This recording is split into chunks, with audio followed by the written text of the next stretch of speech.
For September 11th, 2020, we talk about Monster Train, the recent Mario news, and we ask you about your favorite drinking video games. Welcome to Level 343.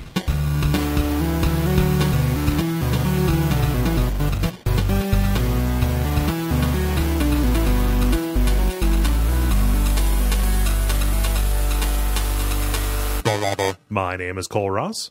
I'm Dennis Furia. I'm David Mysmith. And I'm Ben Merkel. And you are listening to The Level. It's a podcast for people who love video games. Thank you for understanding about the last-minute cancellation of the episode last week. I was not feeling well, but I'm better today. By way of other apologies, I would also like to apologize for the sound in the background that you're probably hearing. If that sounds like a distressed kitten, that is what it is.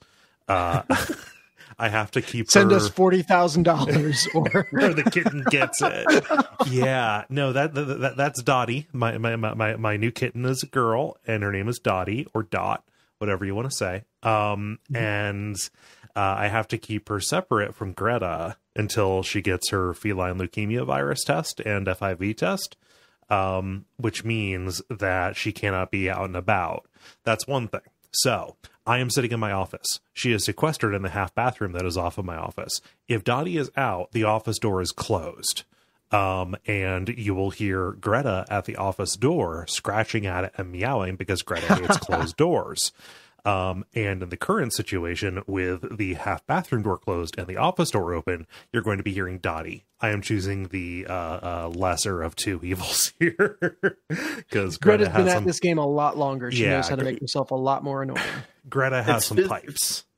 It's physically less damaging, but emotionally more damaging. Yes. Yeah. Oh, man. A subhead for the level right there.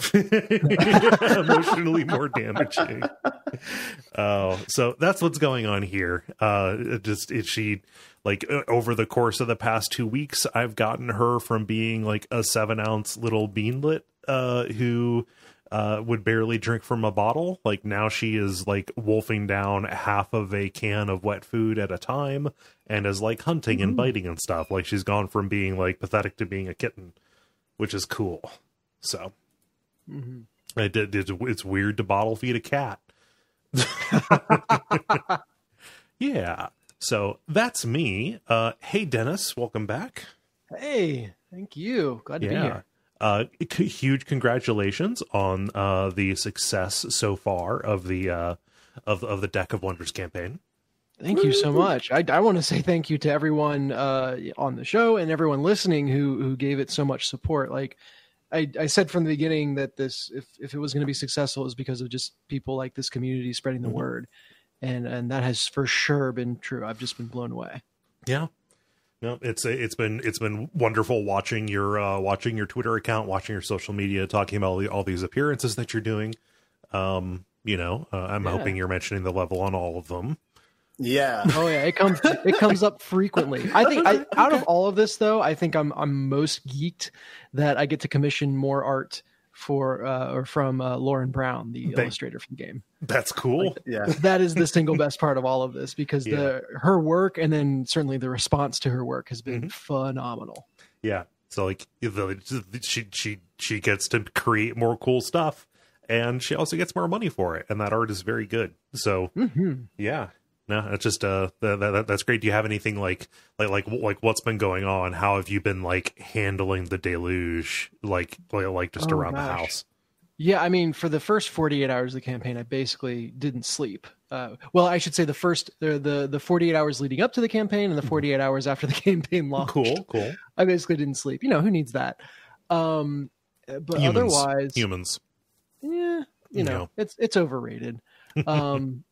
Otherwise, I think I have increasingly made peace that the way my mind works, just like I have a general idea of what I want to do next, but the plan does not get solidified until I wake up that morning, which is actually a really, really good fit with Kickstarter. So my entire life and certainly my entire professional life, I've been fighting this kind of impulse in me to be like, hey, let's show up and see how it goes, read and react.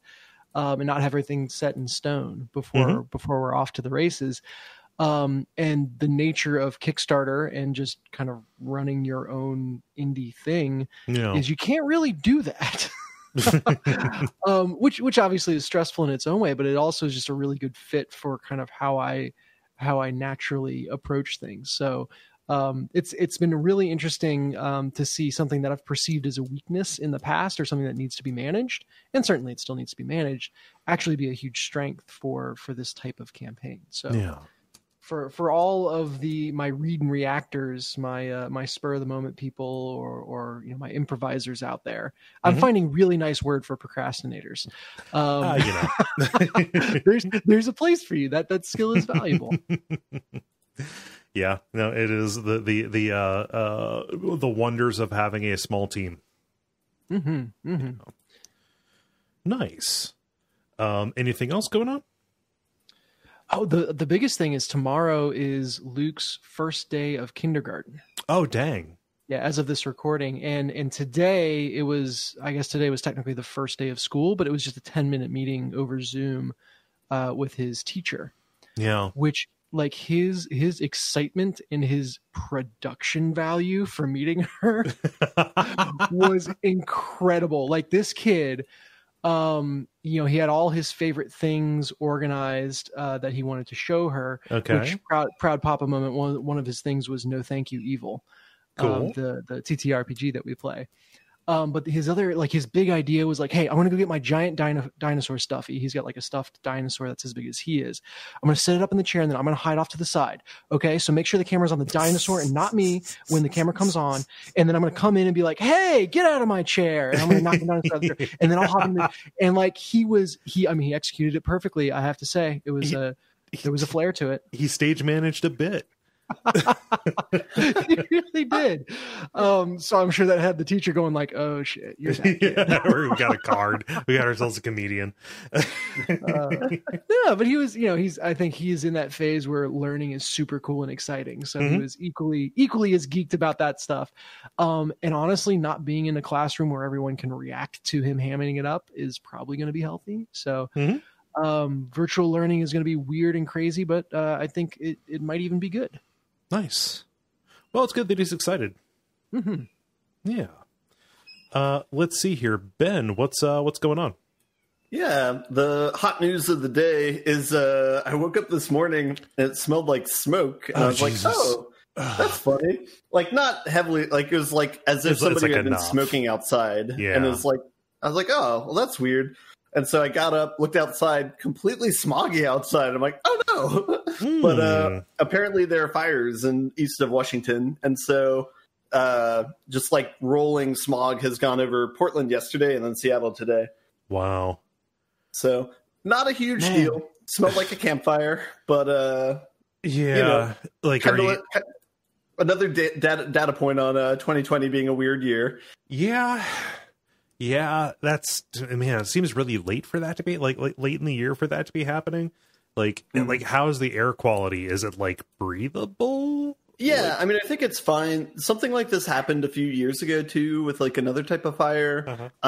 It's like I'm already wearing a mask when I go outside, so it's I don't have to do anything else additional. So, and like I think it's already started clearing up by the end of the day. It's still a little bit smoggy out, but it's not too bad. But, I hadn't thought about the fact that is a mask filtering out smell effectively in addition to particles? Not 100% for sure, but yeah, okay. I mean, like depending on the mask too. Yeah. No clue though. Yeah. Well, have you guys like had crazy storms? Because like so earlier today I was recording with Gary, and like a minute or two after we hopped off, like he sent me a text and said, "Yeah, I heard like this loud boom, and all of my power, my power went out, and like apparently like whole parts of Portland are blacked out because of a storm or like crazy wind or a blown transformer. It's unclear. I am so sorry about this cat, you guys." No, it's cute. So my friend in Portland, a tree fell over coincidentally in his yard. Oh wow! It didn't knock over power or anything, but. Yeah, they were having windstorms yesterday for sure, and I guess today as well.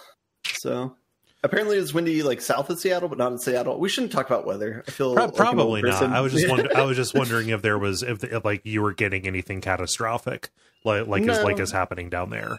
Yeah. No, it just looks like Blade Runner in the morning, but it's clearing up. So a little bit of that is fine. Maybe it's a Don't we live in the age of if we didn't have catastrophic weather, we wouldn't have any weather at all?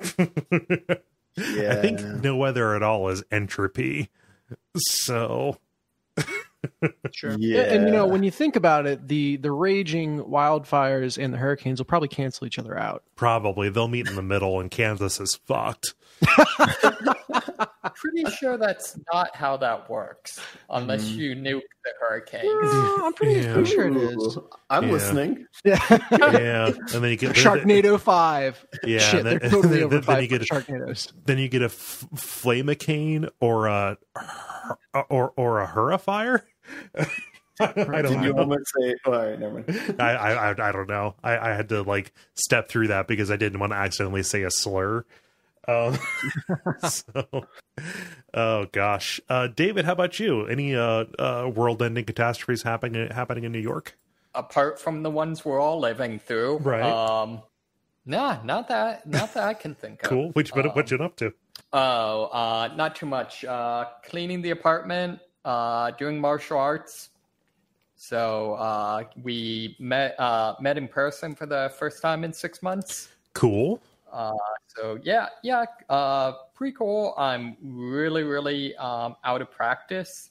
Reflexes are definitely dulled significantly. So Just fairly.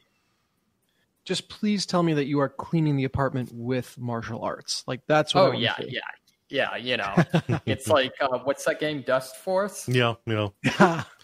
And David, in these martial arts, are you bobbing and weaving by any chance? Yes, I am in fact bobbing and weaving. Just checking. Nice.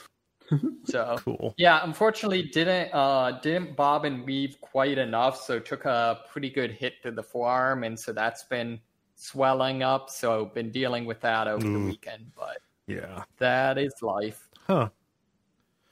Well, But yeah, other than that, there was a anti-fascist protest over the weekend, so that was kind of fun. cool. Yeah. Nice. Yeah, well, how do you guys feel about getting started with the regular kind of show? Doing the grind, doing the multiplayer, doing the unboss. Let's do that. Okay, then let's get started with The grind. The Grind, where we talk about the games we have been playing over the past period of time or so. Ben, I'm going to throw to you first. What you been playing? Yeah. It's been the longest for me. All right. I took a zesty bite of dinner, not thinking I was the first person to go. So, Yeah. First mistake. all right, I got three things to talk about. I guess it has been a decent amount of time. Let's see. What's the order? I'm going to pick from interest level from myself order. So least interesting, but still kind of fun, is I've been playing Paper Mario. Okay. I don't think I've talked about that yet. Paper Mario Origami King? That's the one. Okay. It's only a couple months old, I think, as a game. I haven't played a lot of the previous Paper Mario entries. I think I only played one for the Wii, maybe.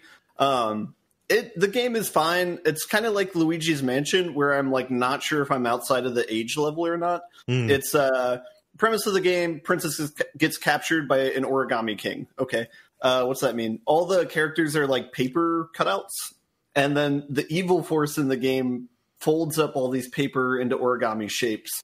Most typically, origami shapes of what the creature is already. So like an origami turtle instead of a flat paper turtle. And like the origami version is evil, but the paper is like good. It's kind of the world setting that we're in.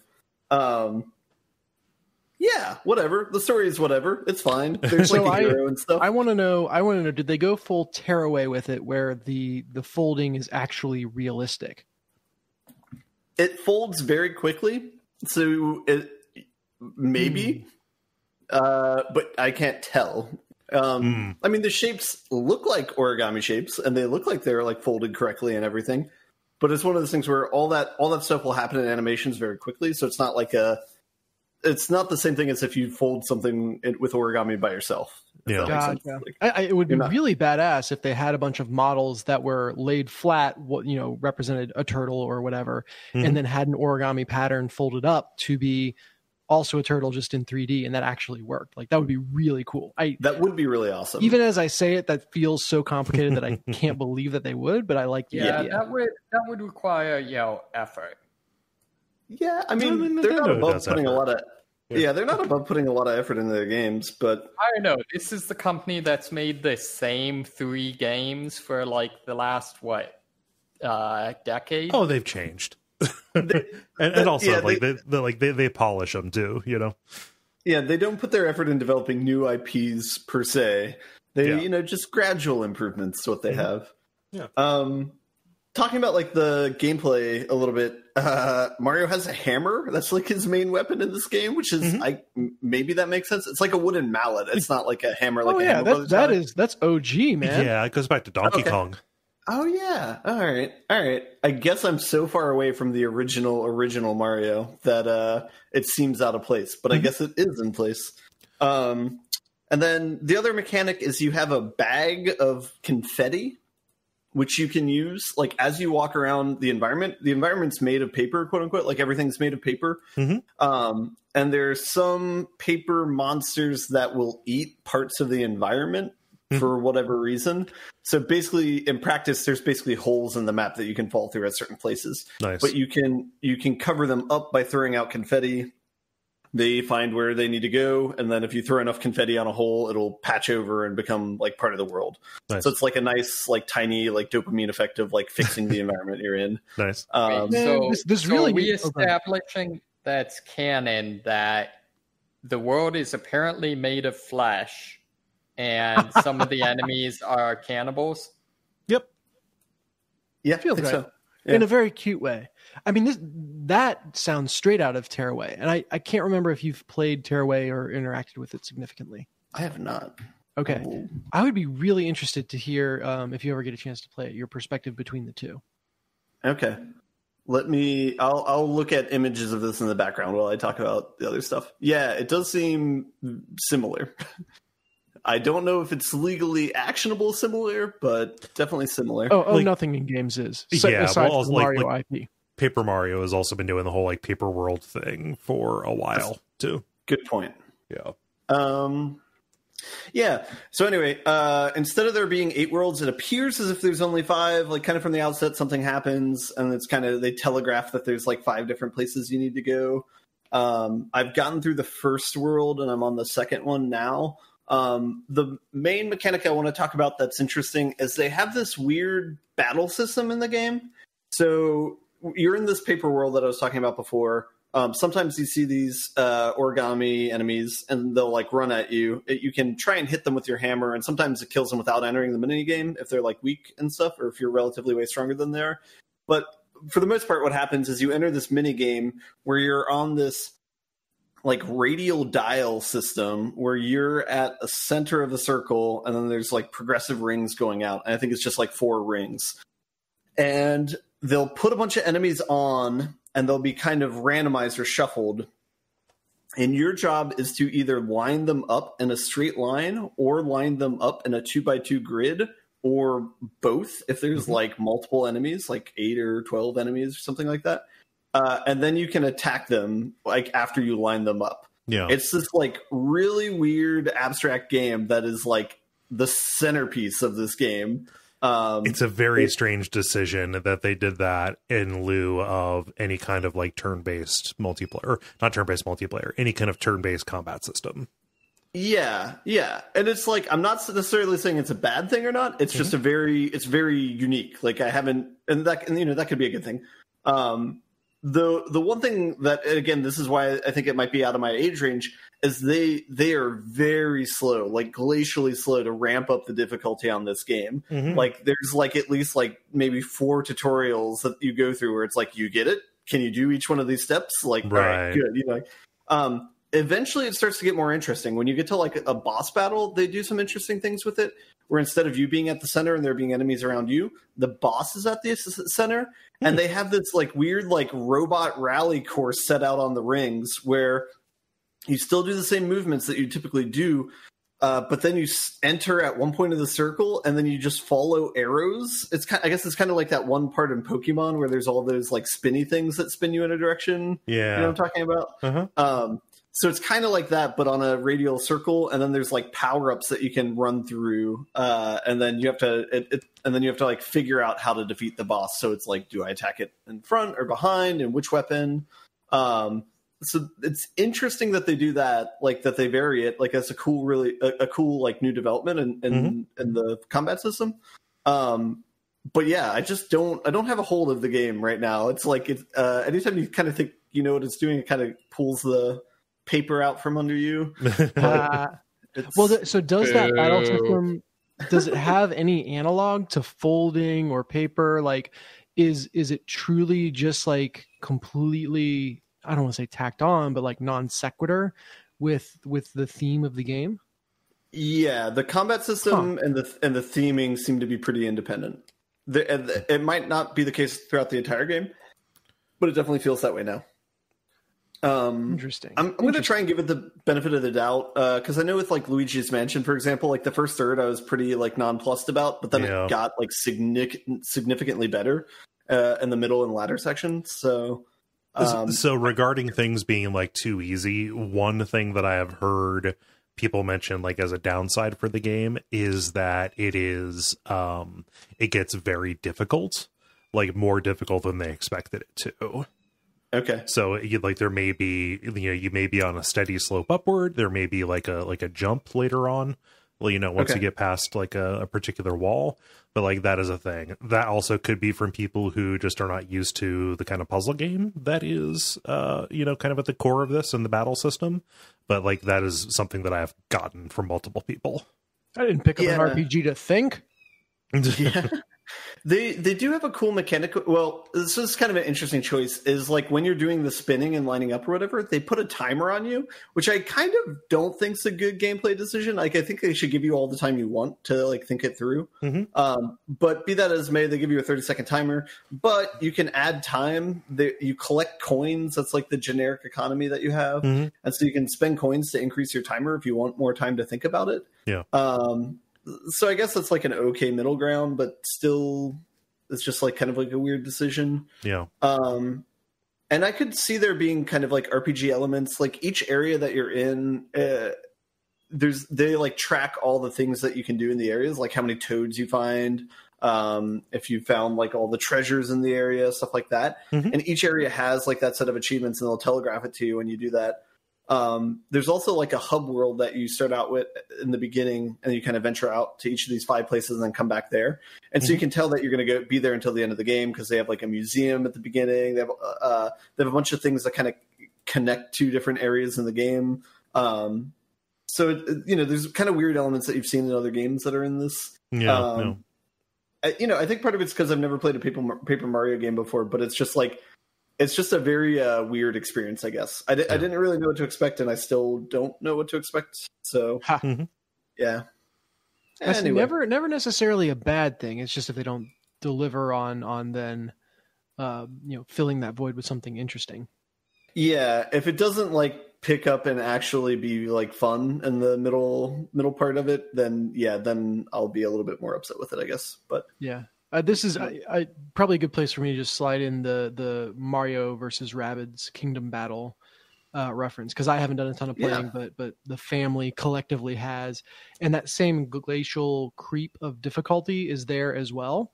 But my God, I think Jen beat the game either 1 or 2 days ago, and it is just vicious at the end, like just completely seemingly impossible scenarios. So.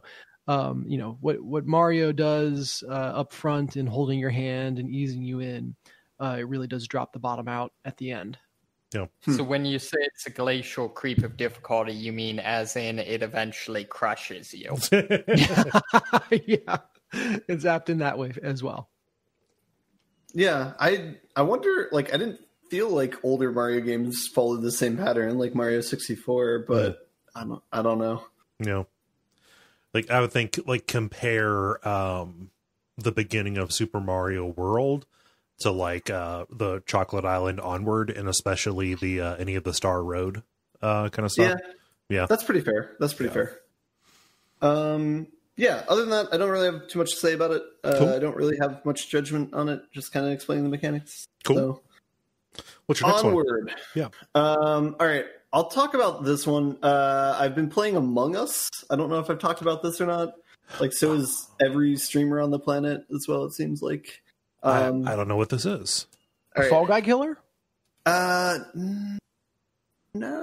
It's a video game version of Werewolf. If you guys have played Werewolf or like Mafia or any of those like social deduction games. Oh, sure. Where there's like 2 people are traitors, 6 people are good guys, and then the good guys are slowly killed off. It's like that. It's like Werewolf in space is what some people have called this. Okay. So it's been on my radar because I know a lot of Magic streamers on Twitch have also streamed this game. And it's a pretty fun game to watch on Twitch or watch people stream. The premise of it is just like a Werewolf game. So it plays 4 to 10 players. Ideally, it's like 10 players, 2 betrayers is like the mix, 10 players total. So 8 good guys, 2 bad guys. And the premise of it is there's 3 different maps. You're all astronauts. You're put on some sort of map. It's either like a ship or like a base or something. And the idea is you have to repair this space station or base or whatever.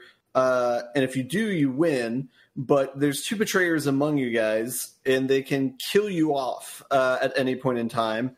But there's like a vote off the island mechanic where if you find a dead body or if you want to call an emergency meeting once per game, then you can do that. And it'll stop. You have like 90 seconds to talk to one another.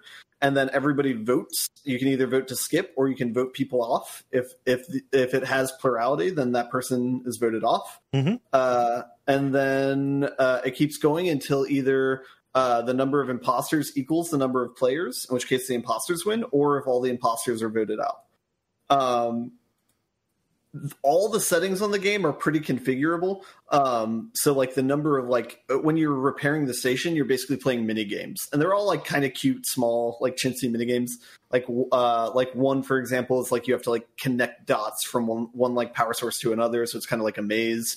One is like you have to type in a number that you see on a card in a number pad. There are all these kind of like small, monotonous, but kind of cute tasks that you have to do. But the issue is these tasks are sometimes like in the back corners of rooms where if somebody kills you, you might not be found out for a while. Mm-hmm. Or there's like other things you need to watch out for where it's like, you know, at the get-go, you're very suspicious of other people. So you kind of have to like keep your distance from other people, or you want to stay in like common areas. But to kind of dissuade things from going too slowly, the imposters have a mechanic where they can sabotage parts of the station. So like the oxygen sensors, they can sabotage it. And then everybody has a task that they have to complete within like 30 seconds. So they have to immediately like run to this and resolve this issue. So it's kind of a way for imposters to kind of get everybody to go to one side of the map, say if they just killed someone on the opposite side of the map, okay, or if they just need to distract them or something for any reason. And the other advantage that imposters have is there are vents on each of the map, like small, like either like holes in the ground or like a vent system, literally. And what they can do is they can hop into it, and there's these like small circuits throughout the map of where they can kind of go to like 2 or 3 places from these individualized vents. And so the idea is they can kill someone, hop in a vent, go to the opposite side of the map, and then pop out. And so it's really hard for people to track, like, oh, there's no one near this dead body, and so it's on the opposite side. Yeah. And so there's a lot of like suspicion. So it's a really, really fun social deduction game. It's only $5 on Steam, which is I think why it's pretty accessible and popular. Right. The game's been out for 2 years, and we looked this up last night. It's made by a 3-person team in Redmond, Washington. So like a couple miles from where I live. Just across the river or across the bay. Yeah. Only one of those 3 people is a programmer. Oh, huh. And one of those 3 people, I think, is an artist, and then the other one's like split between different duties. So it's like, for example, there've been a lot of like server problems, like getting an initial server together with everyone, the 4 to 10 people. Once you get going, then it's fine. Mm-hmm. But there's like a lot of like, they've already announced making a sequel since it's caught on in popularity. And they basically said that because they said the initial code is like pretty janky and like kind of like break if you poke at it at all. So rather than mess with that, they're just going to make a brand new game for people to play if they want to keep playing it. Mm-hmm. Yeah, I don't know how much So more to describe. Yeah. Is there any chance that you can get caught killing someone? Absolutely. You can murder someone right in front of someone else. And then the idea is if you see a dead body, a button lights up to say report, and that you'll immediately go to a meeting with everyone. The killers have a cooldown timer. So if they kill someone, they have to wait like 20 seconds before they can kill someone else. So they're pretty exposed right after they kill someone, because if anybody like sees the body, they can immediately call it. If they see the other person by them, then they can immediately pin it on them and vote them off. Can the murderer report their own kill? They can. And so there's a mechanic of self-reporting as well. So if somebody reports, be like, yeah, I found this body, blah, blah, blah. In the back of your mind, you're like, oh, this might be a self-report. You know? Yeah. Can you murder someone at the meeting? No, it's a different like screen. So you can only murder people when you're in like the top down walking around mode. When you're in the meeting, it's just like a flat screen where you can just vote on people. So what's the worst you've seen a murder or a conviction botched in the game so far? Murder botch. Well, there's a lot of times where people might like panic kill or something, where you like kill in front of like 3 or 4 other people. And it's like, oh, well, this person's the killer. That happened once where there was like a group of 3 of us going. And I always like keep doubling back if people don't follow me to try and stay in a group of 3. It's really hard to kill someone in a group of 3 for obvious reasons. Right.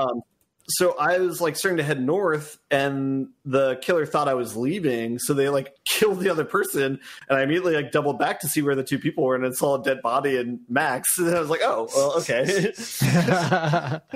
Did you have any trouble convincing people of that? Not at all.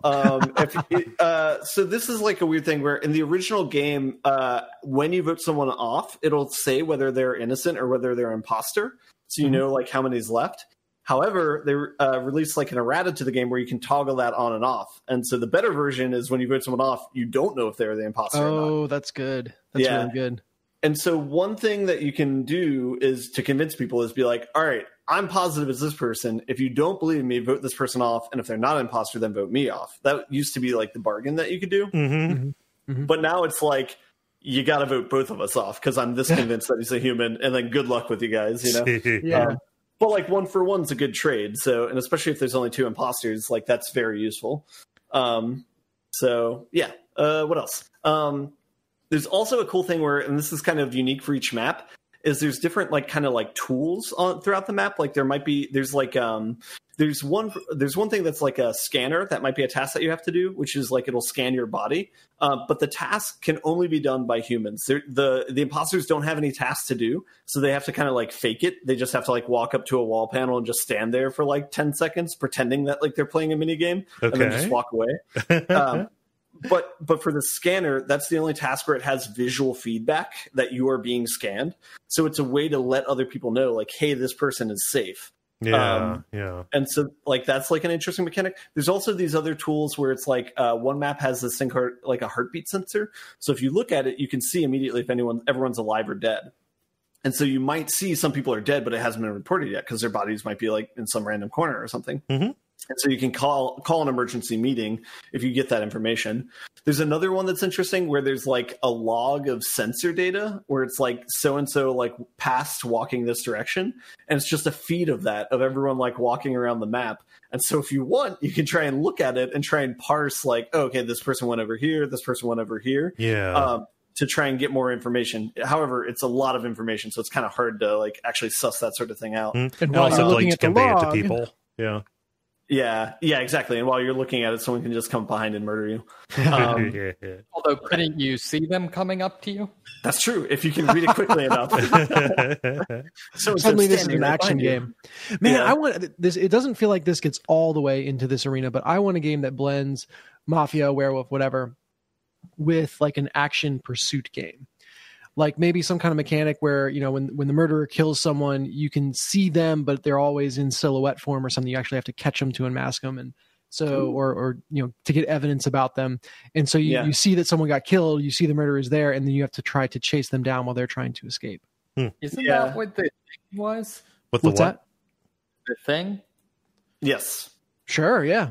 Yeah. Or I mean, Assassin's Creed had some elements of that in early online multiplayer. The ship. Yeah, see, is another one. Assassin's Creed, that's the game that, like, forget all this bullshit, like, everything has to be a battle royale. Like, I want them to make a standalone version of the Assassin's Creed multiplayer. Mm-hmm.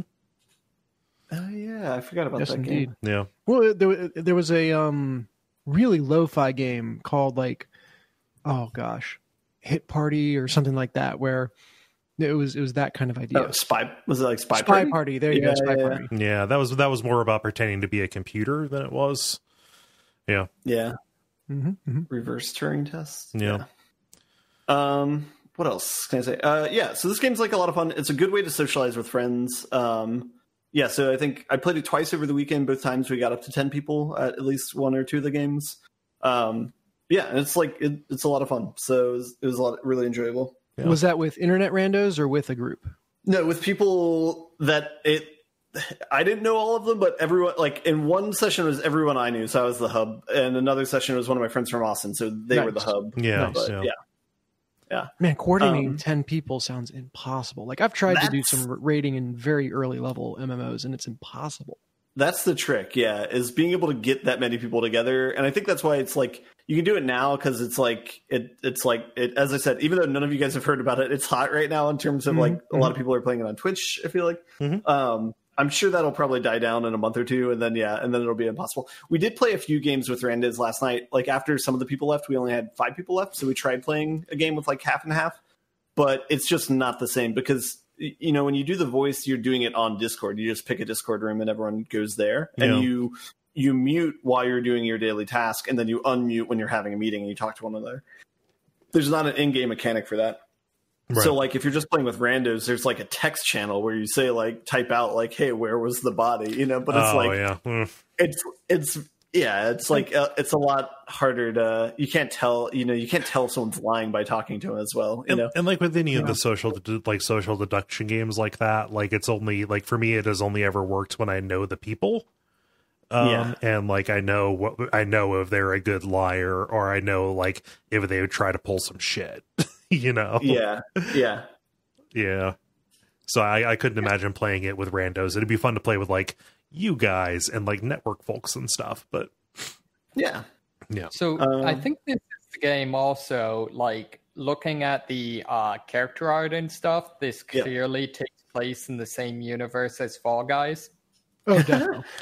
It does feel like Space Fall Guys, and I hadn't thought about it. It has a very nice like main page because it's very much like 2001: A Space Odyssey, where it's just all of their bodies just slowly spinning in circles and passing by in parallax. Yeah, this is funny. If Jala was here, she would back me up on this. But like when you're describing all of these like escape routes from the bodies, and the fact that like when a body is discovered, a meeting is called. Like, what this sounds like is somebody's attempt to make like an emergent or like just a non-scripted Danganronpa game. Yeah. It doesn't sound nearly horny enough for that. I mean, it can be as horny as you want it to be, David. It's left to your imagination. Sure. Who knows what's under those spacesuits? By the way, someone in the Slack pointed out that Willy Wonka and the Chocolate Factory is effectively the first Danganronpa, and I am here for that. That is so good. I like that. but like you see what happens. Everybody sees it. Yeah. I had no idea about this game. Thank you for reporting from the bleeding edge of Twitch trends. Cole, you just made me magic Twitch streamers.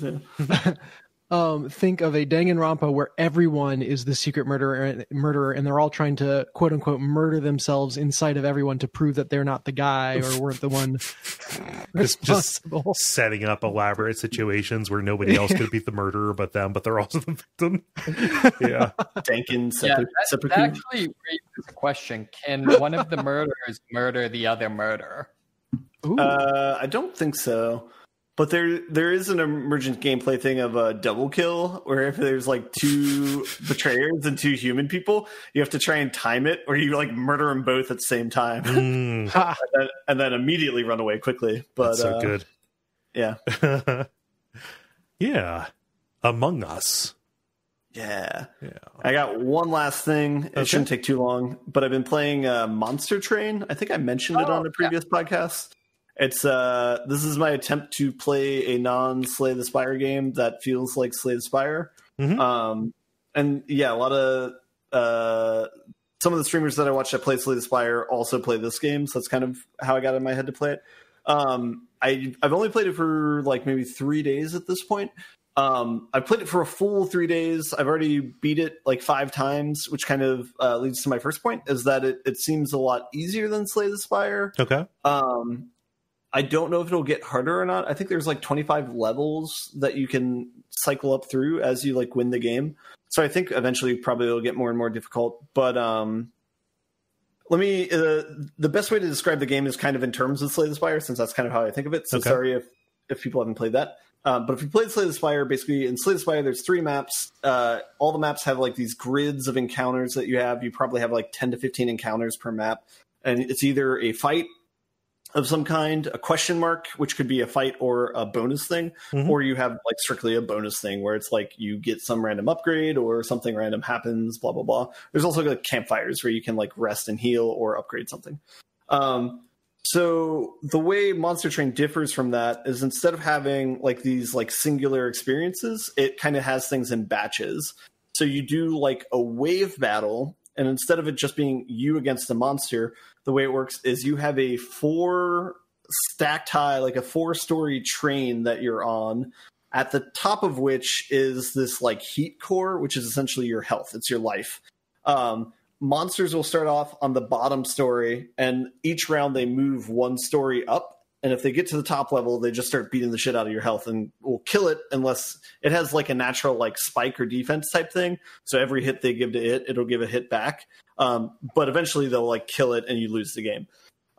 So the idea of what you do is on each of your turns, you have a certain amount of mana, you have a certain amount of cards. So it's kind of like Hearthstone or Magic or any of those games, or Slay the Spire. And you play units on one of the even though there's 4 stories, you can't put people on the 4th one. So essentially you have 3 stories to put your people to fight the people on the same story to prevent them from getting to the top floor to attack your health directly. Okay. And so it's split. You can either like summon units, or you can play spells that do certain things. Or I'm not sure if there's any third option for what you can do, but it's mostly that. It's mostly spells or creatures that you can spawn. And so it's like a normal like deck upgrading game. So you do this in waves. So you might have like 7 rounds where you're on the train. Every round, like a new batch of enemies will be dumped out on the bottom floor. And so you kind of have to prioritize like, okay, I'm going to let this person go through because they can only do like 1 damage and then they'll get killed on the top floor, and that's fine. But I'm going to prioritize killing this person on the first floor because they're going to be like really hard to kill when they get to this point or something like that. That's kind of like the thought process you go through when you're playing the game. At the end of each of these waves, you get a boss who comes in the bottom level who won't stop attacking on the level until everything's dead or it dies. And then, so that's basically like going to be the end of the round. It'll start at the first level, the second, third, and then it'll go to the top and either kill the heart or die itself.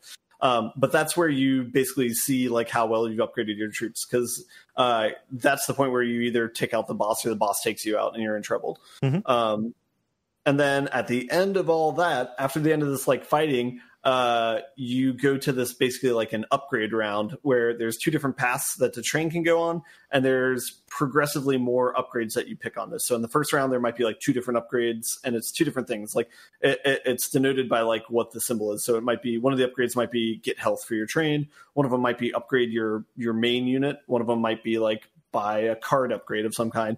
They're different like landmarks that you see repeatedly throughout the game.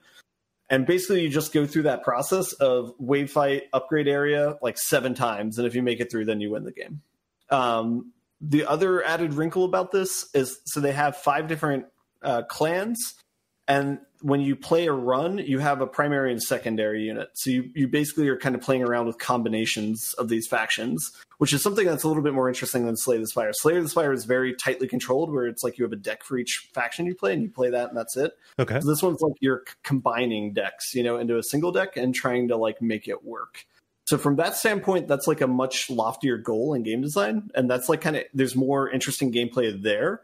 but on both the plus and the minus side is it gets much more volatile, where it's like you can have like runaway dominant victories like no problem pretty easily in this game. Where that's something that you can't really do in Slay the Spire. Like you can in Slay the Spire, but Slay the Spire feels so much more tightly corridored, where it's like you're always kind of up against the difficulty curve. Yeah. So I don't know what else to say about it. I don't know if it's going to be as like complex or deep strategy as Slay the Spire. But it's certainly fun. Like I've enjoyed the heck out of it for the last like 2 or 3 days. But I wouldn't be surprised like in a week from now I put it down and was like done with it for good. I feel like there's room in the market for like a less complex or less foreboding Slay the Spire. I don't. So the thing with Slay the Spire that I really like is it only gets like really difficult and hard with the Ascension mode. So like, I mean, I guess like if you're expecting to win every time, then yeah, Slay the Spire probably seems difficult. If you go in with the expectation of you're going to win 1 in 5, 1 in 10 times, then I think that's like the right way to go in, playing like the base game. And then even lessening the expectations from that when you start doing the Ascension mode and it gets harder and harder and harder. But I could also, I don't know. Usually I feel like I'm a wuss when it comes to difficulty curves, but I can handle Slay the Spire for some reason. Yep. So I don't know. So I'm furiously Googling because there's another game. You said Monster Train. I was like, oh, this is that game I was looking at a long time ago. You play as like a caravan trying to progress through an area. So not quite a train. And it's not the same game, but I can't find it. But I feel like there is Banner Saga?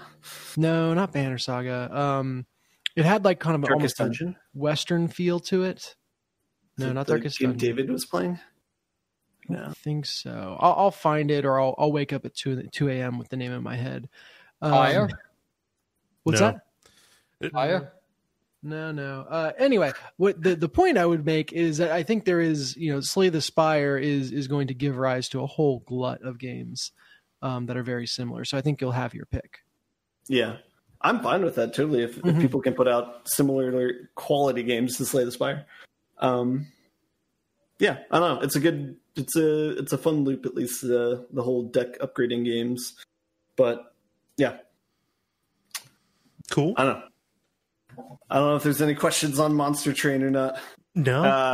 I don't even know if I recommend it or not. I mean, I've enjoyed it a bunch, but it's like, it depends on if you like those types of games and whether or not you want to buy a game like that, if it might gas out in a couple weeks. But yeah.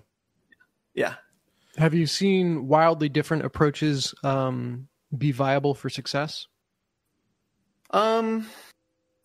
It's every time I've won, I've exploited some sort of synergy. So like, for example, the most recent one that I had is the cool part about it is sometimes you get cross race synergies, and that feels very rewarding, where it's like, I've like found a good link between these two. The one that I had yesterday was, I had these creatures where every time you play a spell, they get some sort of permanent buff for the round. Like they might have like +2 attack or like +2 defense or something like that. And so then I was trying to combine that with all these like 0 cost cards. And so I was using 0 cost cards from the other race. And I was doing things like, there's one synergy where it's like there is a draw discard spell that costs 0. So I was like, sure, I'll put a bunch of those in my deck because it's like free churning through my deck and then like buffing these people long term. But then there is like a card in a different race where it's like, if this card's discarded, then you do the effect of whatever it is. Otherwise, it costs like 3 mana, which is expensive in the game. And so there's like some nice synergies there where it's like I'm playing these like high cost spells for free just because I'm discarding them because I have that synergy. There's like one more wrinkle that I didn't mention is all the floors that you're on have capacity, and all the creatures have like how much room they take up. Okay. So there's like a weird mechanic you have of, like this person fits on this floor, but they can't have anyone else on the floor with them if I put them there. The capacity can be upgraded over the course of the game, as kind of a lot of the things. So that's like one thing. Some races play off of that, where some races just have like really single huge units. And other races have these like tiny single capacity units that are really chintzy. But if you get a lot of them together, then you can do some like busted things with them. So here we go. I found it. It's called Nowhere Profit. Man. Never heard of it. Yeah. So That is if you're kind of looking to expand and find all these interesting variations, that's probably a good place to go next. Yeah. Interesting. I'll wait until someone I trust streams it because I don't like taking risk. Wow. I don't know. Oh wait, are you going to stream it, Dennis? Good to know I'm not in your circle of trust there. No. Have you streamed it? No. See? So I'm trying to get you to stream it. So All right. It's a standoff. Yeah. All right. Gift of the Magic players. There's and so this will be my last point or whatever. In similar news, the people who made Stellaris came out with a game, Crusader Kings 3. That's on my list. Yep. Have you been playing it? I played the tutorial. All right. Well, we'll talk about that when we get to you then. Yes. That's all I got. Cool. Dennis, we're moving on to you. Absolutely. Got a couple updates, both from games that you've heard from me about before, though, so that can be relatively quick. The first is that we have officially finished, which I love for a finishly, so I'm going to stick with it. All of the content in Minecraft unlocked so far Minecraft until Dungeons? tonight.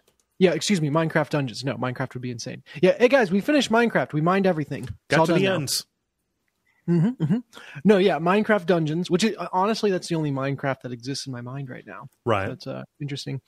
But yeah, we unlocked. There's a bunch of like bonus levels that you can only get to if there is a secret area that spawns with the level, and then you find it. So it's not guaranteed that it will even be there.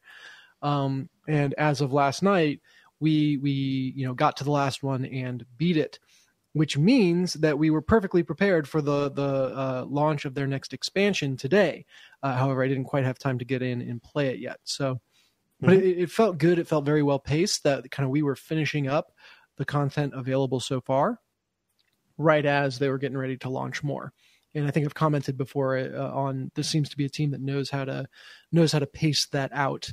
Knows that their game is a living game, knows kind of how people are engaging with it, and is really kind of allotting that content really well. So that was fun. The most exciting thing that happened, though, is some of the items you can get for your characters are summons.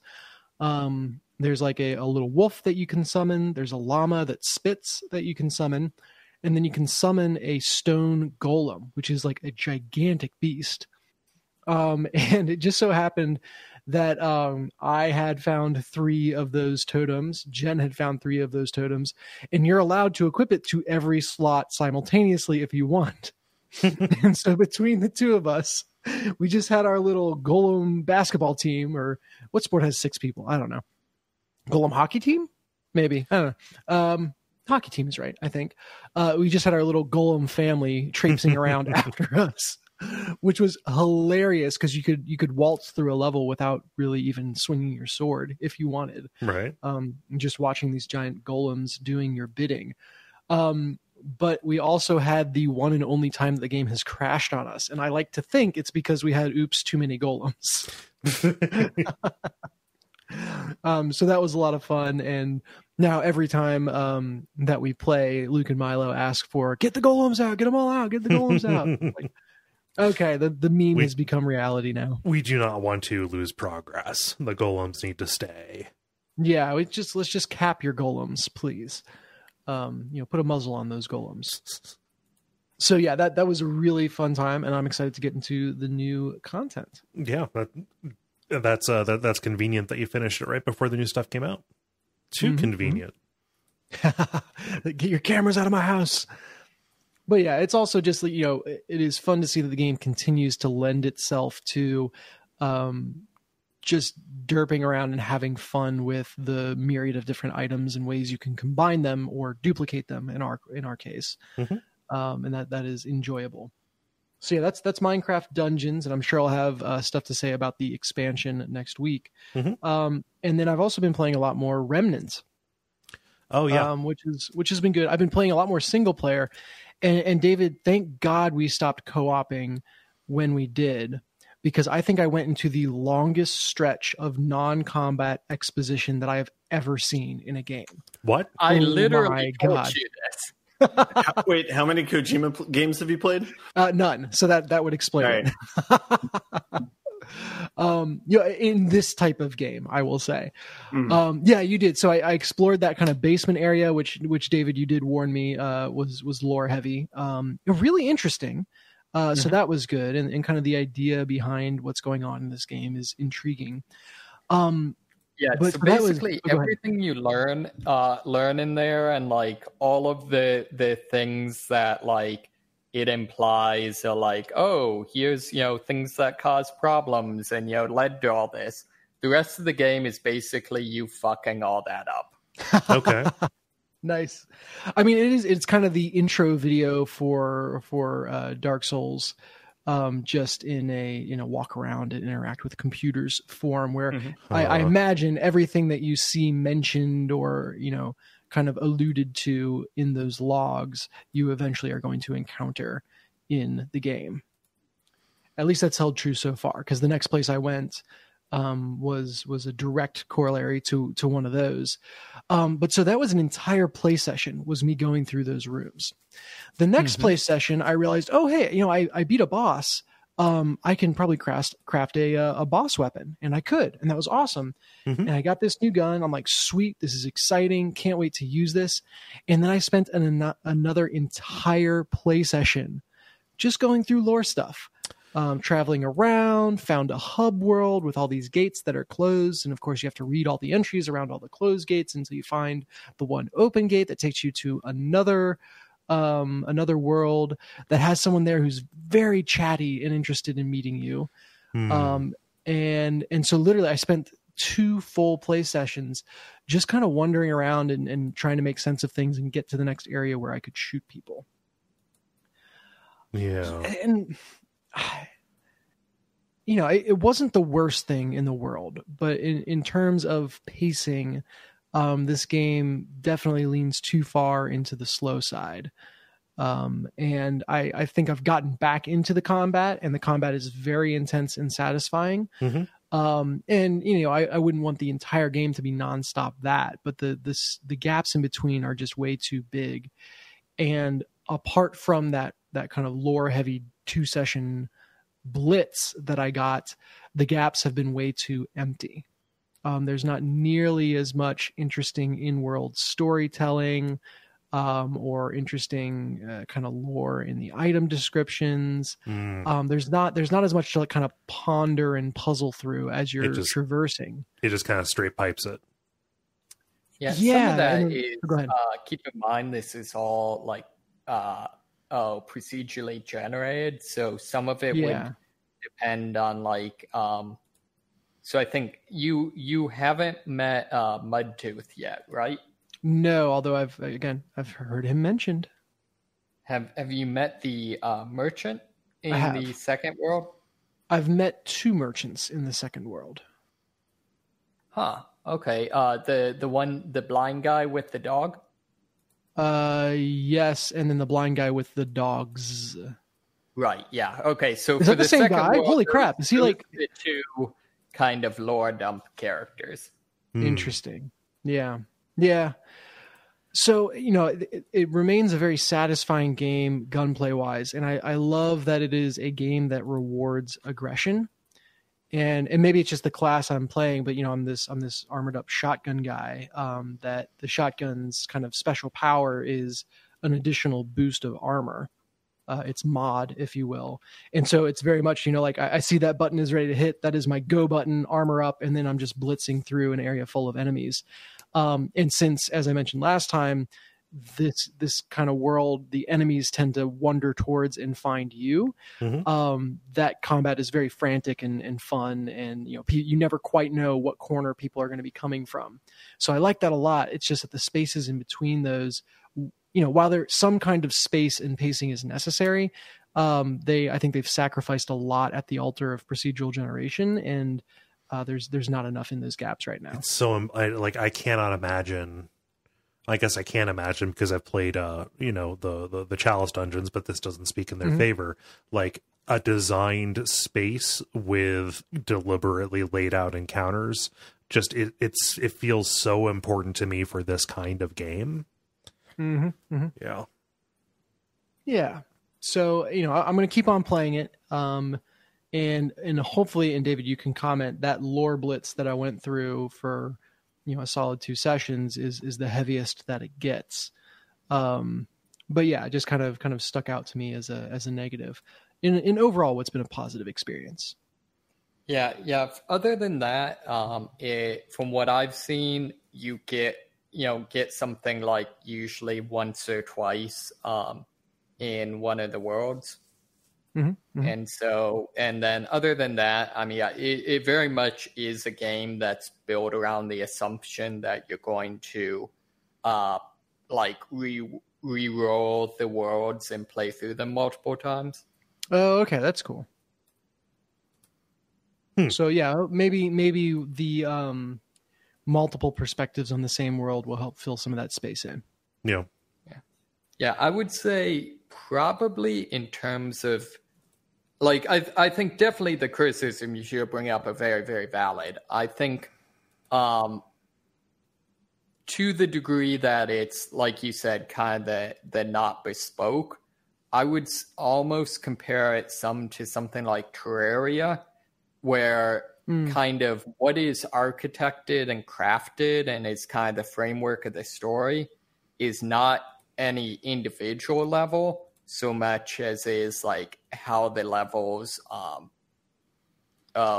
interact. So like, the way you would explain, a given, run that got randomly generated to someone wouldn't be, the specifics of any one area. It would be like, oh yeah, this run I had, this encounter, and this encounter, generate. Right. Gotcha. Well, very cool. Well, yeah, and I remember what originally attracted me to this game was the idea of almost that survival mode and that sort of thing, which I don't know, is that the aspect of the game you're talking about, or is that a separate thing in addition to the main game? So I think that's a separate thing, but you can, for example, in the on Earth, on the first area you go to, there's two final bosses that you can see one of the two of. There's Mudtooth and whatever his son's name is, I forget. And there's kind of that encounter that may or may not happen. There's an encounter for each of the base classes that will basically allow you to get their stuff if you didn't start as that class. Mm-hmm. I know there's a encounter that's like another one of the labs that basically you have to do like a teleportation puzzle. So it's just like there's a bunch of different scenarios kind of that sort of illustrate the world. Cool. Yeah. So Remnant. That is that's my experience with Remnant, and that's what I've been playing this week. I'm just really surprised to hear that it is as exposition heavy as it is. Yeah, at least the slice I went through. Yeah. David, how about you? Sure. So this has kind of been a grab bag week.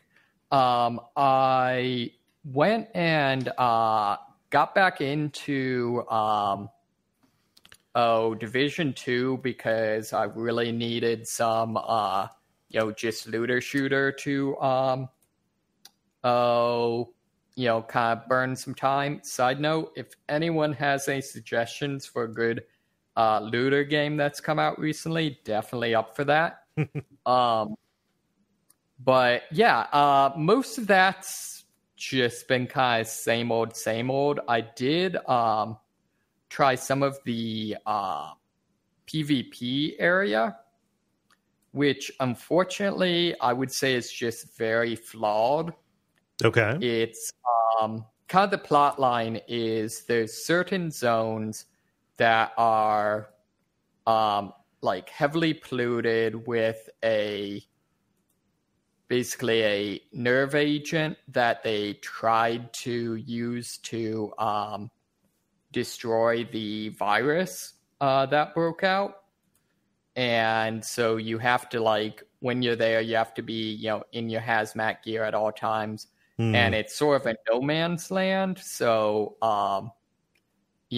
that's where a lot of like the rogue division agents hang out. And so that's how they kind of justify the PvP. The problem with it is this is explicitly the like predatory approach to PvP, in that it's basically fight NPCs to get rare drops, which you then have to like, call in a helicopter and, have them take the drops and decontaminate them. And so while that's happening, all the other players in the level are trying to kill you. Okay. So I think the problem with that is, one, just that I don't think that kind of predatory approach to PvP works that well, because it's just, I don't know, nothing, in my opinion, becomes more fun by making it more like griefing. Right. There's also the issue that, if you look at, say, like a Crucible match in Destiny, even if you lose, you have, multiple encounters where you can, get some kills or, have a really cool play or something like that. So you can kind of win in the small, even if you don't win in the large. Okay. Whereas this, generally your encounter with someone is just a one-time, like, they come and try to gank you. Mm-hmm. The other issue with that is if you fail to extract with your gear, you simply get like no reward for the last hour plus of gameplay. Ooh. And in fact, you actually lose experience for getting killed. Okay. And they've that at some like point along the line released a patch where now doing that, extracting is almost the only way to gain a appreciable amount of experience. And so it just doesn't work. So, and this is a feature people have been waiting for a long time, right? Not really, no. Okay. No, I mean, it's... No one asked for it, and they confirmed that they should not have been asking for it. No, it's one of those things where, I read a review that characterized it, I think, fairly as, it's the most original and unique part of the Division formula. The problem is, it's... My understanding is, it's generally a myth, the idea that, like, people like PvP in their MMOs. Like, if you look at almost any MMO, my understanding is the portion of the player base that actually engages in PvP is super, super low. It's like a vocal minority. Right, exactly. Mm-hmm. Yeah. So I'm not saying I definitely don't have like statistics to back that up. I'm just kind of saying, my feeling on it is that no, I don't think it's actually that popular as of a feature. But I could be wrong. Yeah. So other than that, I downloaded Into the Breach. Oh, cool. Yeah. And tried that. Yes. Played through, got to the first, the boss of the first island, and got taken out by that. Okay. So far, my overall kind of response to it is very just kind of meh. I don't know, like, I think, one, I'm not a huge fan of roguelikes, and, as a roguelite, there's just, the light is a little too light for me. It doesn't seem like there's really much appreciable, progression between runs. Okay. The other thing is, playing this game, it just seems extremely fiddly. Just in terms of, like, I guess, honestly, I think I would like the game a lot if you had a infinite rewind. if they just made it straight up a puzzle game, I think I'd probably like it a lot. Mm-hmm. I don't like the fact that, in at least for me, like in order to think through the scenario, I need to be able to actually, move the pieces around and like try different things and kind of see, no, that won't work. All right, I'll go back and, maybe if I do this, no, not that. All right, this is what I need to do, kind of that sort of thing. Mm-hmm. And it just doesn't support that. So I haven't played it in a while. Is it you get to move each of your units, like, and can you play around with those, and then you commit all those for one round? Or so you can undo the movement phase of a unit's action, but not the shooting phase. Yeah. Okay. And then once per combat, you can undo the current turn in its entirety. Okay. And I would say, like, at the very least, I don't see any compelling reason not to let you redo the current turn just indefinitely, because, it's entirely deterministic. Yeah, I mean, I think at a certain point, like, it's because it's similar to, like, XCOM. Like, at a certain point, you have to, like, commit whatever your moveset is to, like, maximize your probabilities of, like, success. The order of operations between units matters in this game, where it doesn't, or in a way that it doesn't in XCOM. Yeah, you're dealing like knockback is such an important thing in this. Mm-hmm. Like there are whole like I forget that like what the name of it is, but like there are whole like races or whole like teams that are built around managing enemy movement, and like the order that things happen ends up being like really important to take into account. What I will say is I think it's a fair criticism in that, when I had a game or a run ending mistake, for every one time it's because tactically I chose the wrong thing or the non-optimal thing. There were at least 2 times, probably more, where it's because there was something that I didn't realize before locking in my turn that's like, oh, what? Never mind. That would be dumb. I would never do it that way. Just an obvious error that I didn't see because you can't play out a full turn before locking everything in. So, Can you do the Slay the Spire hack and just like quit out of the game and then restart it from the beginning of the round? I think that would break the spirit of it. I can't recall. Yeah, that's probably what I'm going to see, because honestly, that's probably the only way I see myself continuing with the game. I was going to say, no shade. I do that in Slay the Spire. I don't begrudge anyone who does that. Yeah. So I think generally it is a small enough game that once you learn it as a language, it gets easier to play all that stuff out in your head. But I can absolutely see where, like, for a visual thinker or for someone that likes to tinker, it would be very difficult. Yeah, I think the other thing is I feel like it doesn't do a particularly good job of explaining itself.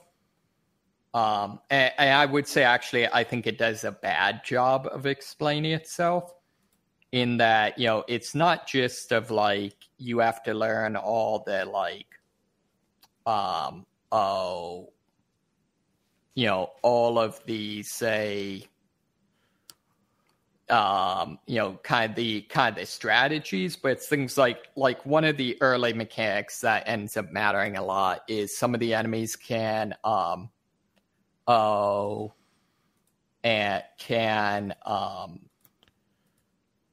basically encase your guy in web so they can't move. Mm-hmm. And that's extremely, extremely debilitating. And they never explain, like, what are the specific rules around that? Do I have to, if I use a knockback ability on my unit, and force them to move, is that all right? Do I have to use a knockback ability on the enemy to move them away? I think what if I try to move one or the other? What if I do a knockback on either my unit or the other unit, and it knocks them back, but into another enemy so they don't physically move? Does that still count? I think it's supposed to be lightweight enough that you can experiment to see these things. See, but that's the whole problem, is it isn't. Right. That's like without a move reset, it's basically like, in order to learn this, I have to throw a run away. Yeah. But just do it on like World 1-1. That's fine. Yeah. Yeah, I mean, I know. For me, that's I don't have time for a game that doesn't respect my time. I think that's pretty strong. I'm generally, I agree with that statement. Yeah. Okay. That is definitely a fairly strong statement on my part. Yeah. Everyone values their time differently, and so that also is to the individual. Yeah. Well, I'm sorry. I'm sorry you're not vibing with it. I remember liking that game quite a bit. Yeah, I mean, I think the core thing is solid. It's just I feel like it needed to kind of go back to the drawing board a little bit more. But other than that, I tried to play Crusader Kings. I got like halfway through the tutorial and had already been playing for like more than an hour. And had to quit. So hopefully when I start back up again, it doesn't start me at the beginning of the tutorial. Well, you've already learned this stuff, so you can just breeze right through it. Hopefully. So have you talked about everything you had to talk about? Okay, I can pick up with that there. So I've not played an awful lot of Crusader Kings 3. I similarly have gotten through the tutorial. Took me about an hour to do. Kind of the moment where I was like, where I had a pretty good understanding of what it was like one of the earliest like little things was, hey, if you hover over a term that is highlighted, it'll reveal a little tooltip explaining what it is. Also, tooltips can be nested within tooltips, and the tooltips will be nested in those further. So, like, you can just have a line of tooltips defining these terms from the game, snaking all the way around the screen if you want. And it truly gets a little excessive sometimes because, you can very much get down to, like, a game mechanic, like the pit I've found that's most notable is like game mechanic links to form of government, links to like an extended dissertation on heraldry. So I haven't gotten to the last part of that. What I found is that everything has felt pretty useful. Just because what seems like, just like a basic term that doesn't need defined actually has like a very specific thing that is going on, right. Like that is linked to kind of in the mechanics of the game. So you need that Into the Breach is what I'm hearing. Maybe or a wiki. I think Into the Breach has a really good wiki for it. So I've made a couple of run-ups at Crusader Kings 2, just because it's a game that people have said, hey, you would like this, Kole, especially as it's kind of like it lends itself to like the management and grand strategy kind of thing. And like, I believe you. I've heard stories from people who play it that make it sound really good, but like Crusader Kings 2 is just notoriously really hard to get into. I attempted to to read like beginner's guides for it and like watch YouTube videos that people made just to get people over that hump. I just couldn't do it. So a lot was riding on the tutorial for this to really like justify this being a new kind of experience, or at the very least a complete reset without all of the expansions and stuff that would make this a good stepping on point. And for me personally, having gotten through the tutorial and kind of like come out the other side, like having taken another county in Ireland, and like ready to start kind of my expansion, I feel like I understand. I feel like the tutorial has given me what I need, at the very least, to start messing around and making very, very messy mistakes. So in that regard, this has actually been a huge success, because in the hour or so that I spent with this new game, with its new tutorial, I feel like I have gotten more than any of my run-ups that I've taken previously. It's nice when a game explains its mechanics to you. Yes, it is good when it doesn't just like it's a real information density problem is what it was in Crusader Kings 2.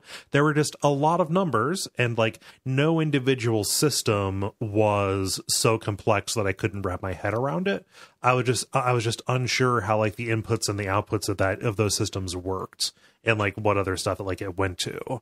Here, I feel like even the interface is kind of designed where if you are focusing on like one particular aspect of your dynasty or your land, or your counselors or your vassals and things like that, like you have ready access to whatever you need, action wise, in order to manage whatever it is. So like you can look at somebody's, so say say you have somebody on your council or you have a vassal, you can see like how much they approve of you. And if you like click on their approval rating, it'll bring up like, okay, here is everything that is going into that calculation. So like, oh, you trusted them with a big thing. Oh, but you killed their, second cousin twice removed. Okay.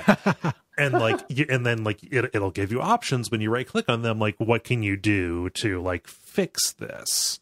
Or what can you do to kind of like advance this? Necromancy. But yeah, like like discoverability is a huge thing in this that I never really saw in the Crusader Kings 2, kind of interface. I've only been critiquing the interface so far, but I've not gotten into really like into the wacky situations that kind of happen here, because like my understanding is once you get going and once you have everything set up, it's more about like steering your long-term strategy for like winning people over and expanding your rule, and dealing with kind of any aggressors, while also like in the moment to moment dealing with like little events that pop up. It's almost like a little Oregon Trail like disasters or opportunities, and like which way do you want to like go with this? Do you want to enter into this into this scheme, with somebody else against so and so? And like that's the part of this that I want to get to, where I'm making those on the fly decisions and basically thinking, okay, do I want to create problems on purpose? So I'm excited. Like I'm jazzed to get to that point where I'm kind of flying along. Mm. So I don't know how far you've gone in. So probably the reason I never made it through the tutorial is I just spent like, I don't know, half hour to an hour just, going down through the highlighted things. Uh-huh. I don't know if you've seen, one of the things I love about this is just how the degree to which everything in this is every aspect of this kind of feudal culture they're simulating is rigorously kind of systemized and classified. Mm-hmm. So like there's if you go far enough down, they have a specific kind of classification system that's used for the idea that, for example, like Protestantism doesn't have a real leader, mm-hmm. whereas Catholicism and the Caliphate does, but the Pope is a spiritual leader, whereas the leader of the Caliphate is a temporal leader. And mm-hmm. so that has consequences. And it's like everything is just like rigorously classified and like, all of these sorts of things that I really dig. Mm-hmm. Yeah. Like, and that's like, it is amazing, like really cool to see how much of like the dynamics of history, or how many of the dynamics of history have been encoded into these little interactions, and like that's present in the idea that there are multiple kinds of currency, and this was present mm-hmm. in Crusader Kings 2, but like the idea that like, yeah, you have gold, but there's also like prestige, there's like how much do people respect you. There is, I think, like piety is like how much credibility do you have, from a religious basis to be making some of these decisions, and the fact that everything has a cost, or a benefit associated with one of those. Like, I feel like this is a really, if not accurate, a very satisfying model insofar as it is, kind of like, encompassing all of these different aspects of what human life has been so far, at least at the, grand level. And like it even gets down to there are so many different regions and stuff. Like when you back out of the map and you zoom out and you see, like, first off, like the world map doesn't look like you expect it to, because it looks like people thought the world looked like. But like you can zoom around and like zoom in on like individual regions within like India, or even as far east as different places in China and Mongolia, and like pick and play a ruler from there and try and expand your influence. And your difficulty is going to be determined by like how much is going on in the place where you start, and who you start as. Like, are you just a really like humble person who happens to own like a little bit of land, or are you jumping into like, yes, I am a ruler of this city state in Italy, or I'm on the front line of this particular war. So like there are so many things where it's like I could see myself just starting a bunch of games to see what each individual thing, what each individual kind of like country or region is, kind of up to, right? What kind of game that is going to be, whether it's going to be, diplomatic, or whether it's going to be, military, things like that. That's cool. It's just, it's really cool. And I also know that it's going to be a coal hole, so we'll see how that works. We'll see how it plays with my other responsibilities. But I mean, this feels like the perfect game for the fact that you're kind of telling the story of the mechanics to yourself for any game you play, right?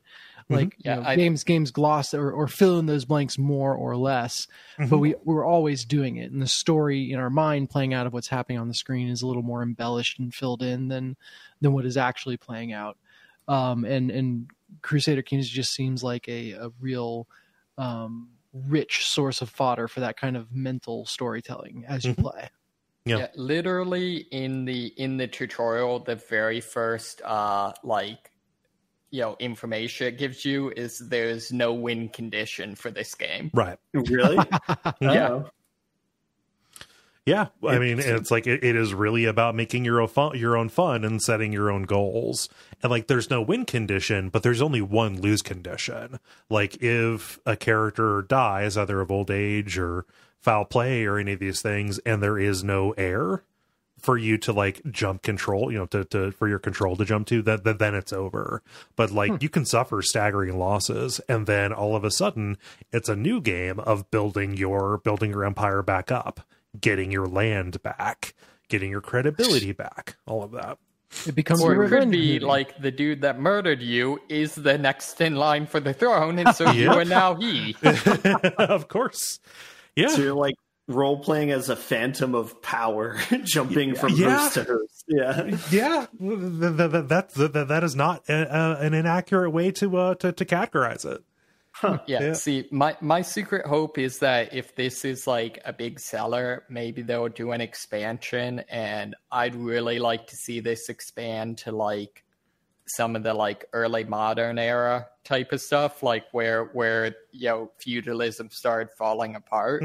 I feel like being able to play with that, or like even like start with a peasant uprising and try to establish a kingdom or something. Yeah, like deal with revolutions and things like that.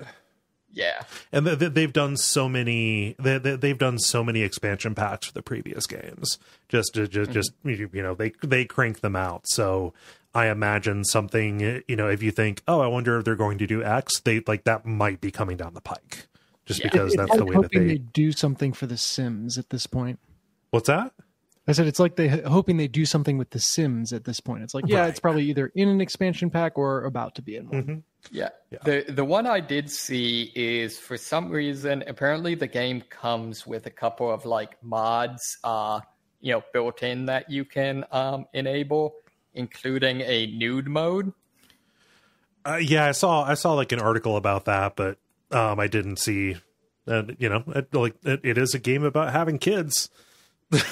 Yeah, I don't know, like I think it's one of these weird things where I read into it, and it's it's almost more confusing because it's actually not particularly sexualized. Like all private areas have like a fig leaf over them. Mm-hmm. And so it's almost more confusing just because like, it's like, yeah, we weren't being gratuitous. We just, put this in for no reason whatsoever. Yeah, we felt like drawing these assets. So have fun. Yeah. The designer X there had put 300 hours into Genitalia before they were like, hey, I hate to tell you, Adam, it's going to be leaves. Ooh, well, I got my Genitalia practice in. Yeah. Ben, you had talked like you were going to be broaching this. Have you dipped in? No, I haven't. I brought it up because I played Stellaris for like a weekend, and the entire weekend was playing Stellaris, and I maybe played. I didn't finish any of the game, but yeah, I'm fine with seeing how deep you go in the coal hole to gauge whether or not I should pick it up. But yeah. Well, I'm coming up on a lull and WAF play coming up here soon, so hopefully, I can really just ruin some stuff, just burn some bridges, not pay some bills. Let's do it, guys. My win condition is to evade my landlord. Which is something you very explicitly can do. Yep. A literal landlord. Yeah. Oh, geez. Yeah, so that's Crusader Kings. I wish I had more, but the tutorial is substantial enough that I think it's a thing.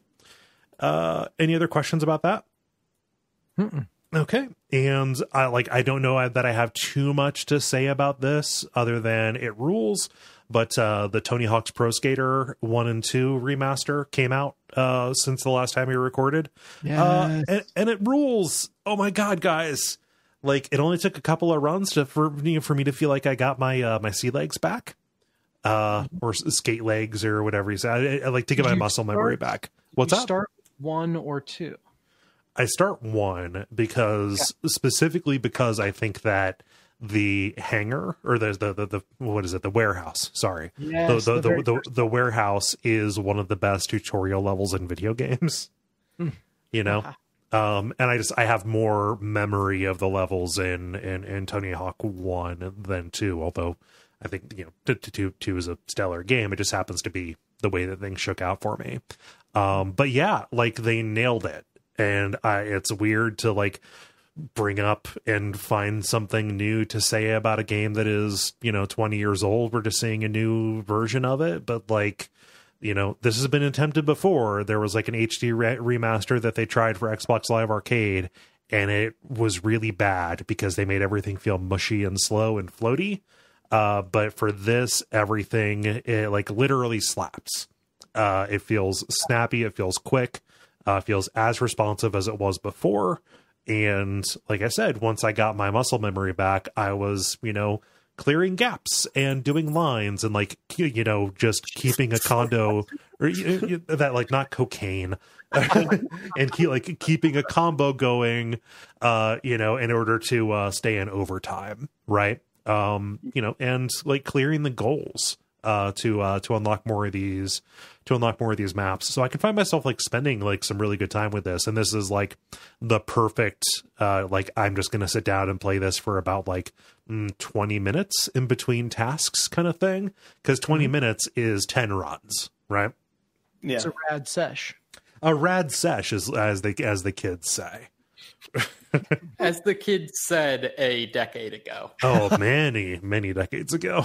What's interesting is the original version of this was pre the HD TV jump, at least for me.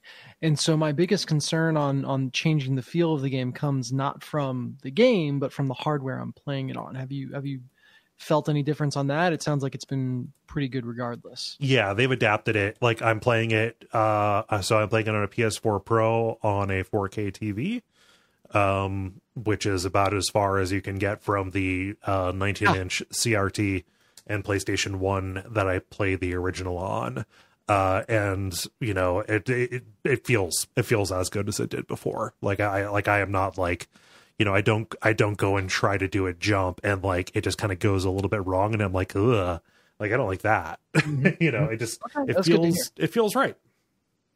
Does it have all the music? It has, I believe it has all of the music and then some.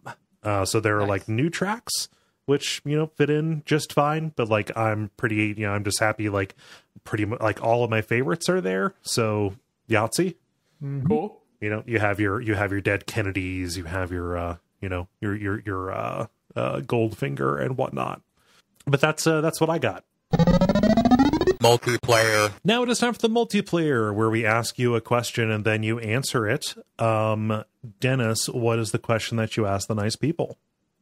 Yeah, I wanted to talk about drinking games. So literally video games that are great to play at parties or generally while drinking, assuming this is from a time when parties were a thing. Right. And not something that primarily happened on Zoom. Oh no. So what are your favorite drinking games and why? Yeah. So let's get started here with Mike, who says, this is a super basic answer, but about 20 years ago, my friends and I would get together every Friday night to have dinner, get high, and play video games. Our lineup consisted of multiplayer classics, Mario Tennis, Mario Kart, and GoldenEye. It was supplanted when I got my PS2 and Grand Theft Auto 3. We would take turns wrecking stuff and seeing how long we could go before getting wiped out by the cops. So multiple people talk about playing that exact same game with Grand Theft Auto 3, like it causes much destruction and then see how long you can go without getting got. Like it's weird. I don't know. It has to be a triumph of game design that everybody came to the conclusion that this is the fun way to play this game, specifically with other people in the room. And there was never any communication about it from the game itself, or like even between people outside of like just people in a room deciding to do it. I've never met Mike, but Mike's experience here is exactly like mine. Oh, yeah. Yeah. I think it's not a triumph. It's a huge waste that they bothered to build literally any game other than this in there, because I don't think anyone would have noticed. No. After the first hour. The thing that I think is good is that playing the game makes you better be able to play the game with your friends, right? You unlock things like police bribes, weapons at your hideout, infinite run, things like that. That's the good part of the game design, because the subsequent games I don't think do that as well. Right. Maybe but in the previous games, you start out with infinite run as long as you know that you just have to tap the run button instead of holding it down. Oh, okay. No. I think the endurance was specifically brought in with ambulance missions, I think. Or no, that might have been and San Andreas. Yeah, right? San Andreas, when they had like character stats for your version of CJ. Which I still feel like was the high point of the series. No, you could do infinite run in 3 if you did the ambulance missions. Gotcha, okay. Huh. Let's see, Ben, what does Lucas say? Lucas says, a buddy showed us how to play Mario Kart at my friend's bachelor party. It's Mario Kart, but with a few extra steps. Number 1, everyone starts the race with a full beer. Number 2, you must finish the race with an empty beer. Finishing with any beer left disqualifies you. 3, drinking while driving is illegal. You must be stopped in order to drink. Best played when everybody already has had a few. So this is crazy, because what Lucas is talking about is pretty much exactly like a game that I used to play but we didn't call it Mario Kart. We called it Cario Mart. Yeah, but like one person, you could only play it on maps where this made sense. But one person, drove backwards and tried to take people out. I forget how that interfaced with the with the drinking rules, but yeah. Was this in battle mode or no? This was just in races. Okay, just trying to mess with people. Yes, like one person was the designated Hellraiser. But yeah, it's funny. Again, these just the way that this pops up, because Mario Kart sounds an awful lot like Cario Mart.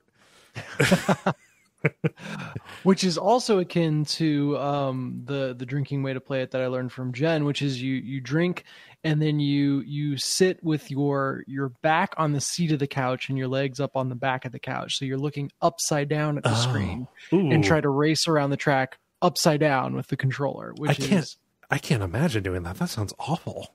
It's like DIY special mode. Yeah. That reminds me of what is it in Rogue Legacy? Is that dyslexia that Vertigo. makes you like walk Vertigo? Vertigo is a run killer. Yeah, that was like the one thing where I didn't feel bad about suiciding, just because like I literally couldn't play that way. Right. Mm-hmm. Yeah.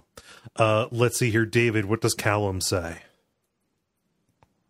Callum says, back when I was a teenager and drank, the only game I recall us using as a drinking game were wrestling games.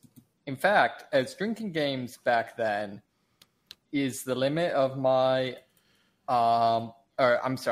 in fact, playing drinking games back then is the limit of my interaction with that genre. Ha! I mean, so if Callum is our age, Callum is probably talking about like N64. N64. Which had some great ones. Yeah, no, those were good. In WCW versus NWO. Yeah. So I always found those ones weird just because I don't know, it always struck me as kind of odd to take the kind of the artifice of like, you know, professional wrestling is fixed and is theoretically supposed to be wrestling, so you're not supposed to be just beating the crap out of each other. Okay. And like make a game where it's like is what I'm saying making any sense? Like, it's weird to me to see a game that's playing it completely straight, I guess. That you as a participant are doing this seriously as a competitive event when the actual event of pro wrestling, though it requires a great amount of physical endurance and skill, and also performance skill, it is ultimately scripted. Right. Like, it almost seems to me like it would be more. I don't mean this as criticism. These were great games. Yeah. But I'm just saying from like pro wrestling itself, it almost seems like it should be. Did you ever play Stuntman? Oh yeah. Sure, yeah. Whoa, you just like described a very good idea for a video game, David. Yeah. Where you've got a voice in your ear that's like, okay, now line up for the pile driver. I know the move's illegal, just do it. Yeah. Man, I thought you were going to go the direction of like you in a real wrestling game, you'd be spending 90% of your time monologuing. Also true. Well, I feel like that would be some sort of like, I don't know, like Parappa the Rapper like mini game. Yeah. Mini games where you pander to the crowd. Can you smell what the Rock is cooking? Let's hear Dennis. What does Alex say? Alex says, when I lived with friends in an apartment, we would have game night once a week, and one drinking game we frequently played was an ongoing playthrough of Dark Souls and eventually Dark Souls 2, where we would drink whenever the player died. Holy shit. The controller would pass to the next person each death. When we were all Souls rookies, it was an effective way to get hammered. Mm-hmm. As we got better, we added rules and invited new players to keep it fresh. Oh, that's really fun. Yeah. Got to get the new guy in so everyone can get their velocity up. Yeah. Like there's a set of rules for this, and there used to be like a web app for getting this. So go to drunk-souls.com. This isn't the app, but it gives you like base rules and advanced rules. For like different things, but yeah, this is absolutely a thing. I thought about streaming this, but then I realized, I don't want to get like massively drunk in public and then feel terrible for like 2 days afterwards. Yeah. Yep. It's got to be like, if you get infected with egg blight, finish the handle. Right. Oh God. So it's just like what, like an hour of you just doing it shot by shot so your stomach doesn't explode. Oh God. Let's see here. Yaris writes, back in college, me and some buddies used to have a blast getting hammered and beating the ever-loving crap out of each other in Fight Night Round 3. No defense, just haymakers until someone falls down. Yeah, Fight Night Round 3 is a good game. I miss those Fight Night games. Those are fun. Mm-hmm. Was that the series that started out fairly cartoony and then by the end was just like ultra photorealistic, or am I thinking of something else? It was always really photorealistic. It was always like it was like an EA Sports game, and the idea was to make it as faithful as possible. It also had a really good analog control system to it. But this is one that, like, by the end of it, it was like we're modeling like every bead of sweat and stuff. Yeah, yeah, it got real nasty. Like and it would do like really like detailed slow motion when you punch somebody, so like the flesh rippling and stuff as it goes. Yeah. Yeah. They had the mini games with the ice on their face as well, right? Where you're like cooling down their face, their cheekbones and stuff. I can't recall. I don't know. Yeah, being the cut man. Yeah. Yeah. Oh, that's funny. Yeah, I'm just it feels like those boxing games were always a little bit akin to not Grand Theft Auto, but Gran Turismo, where a new console generation, controlled environment, building on an established engine. This was the place to kind of show off what the system could do.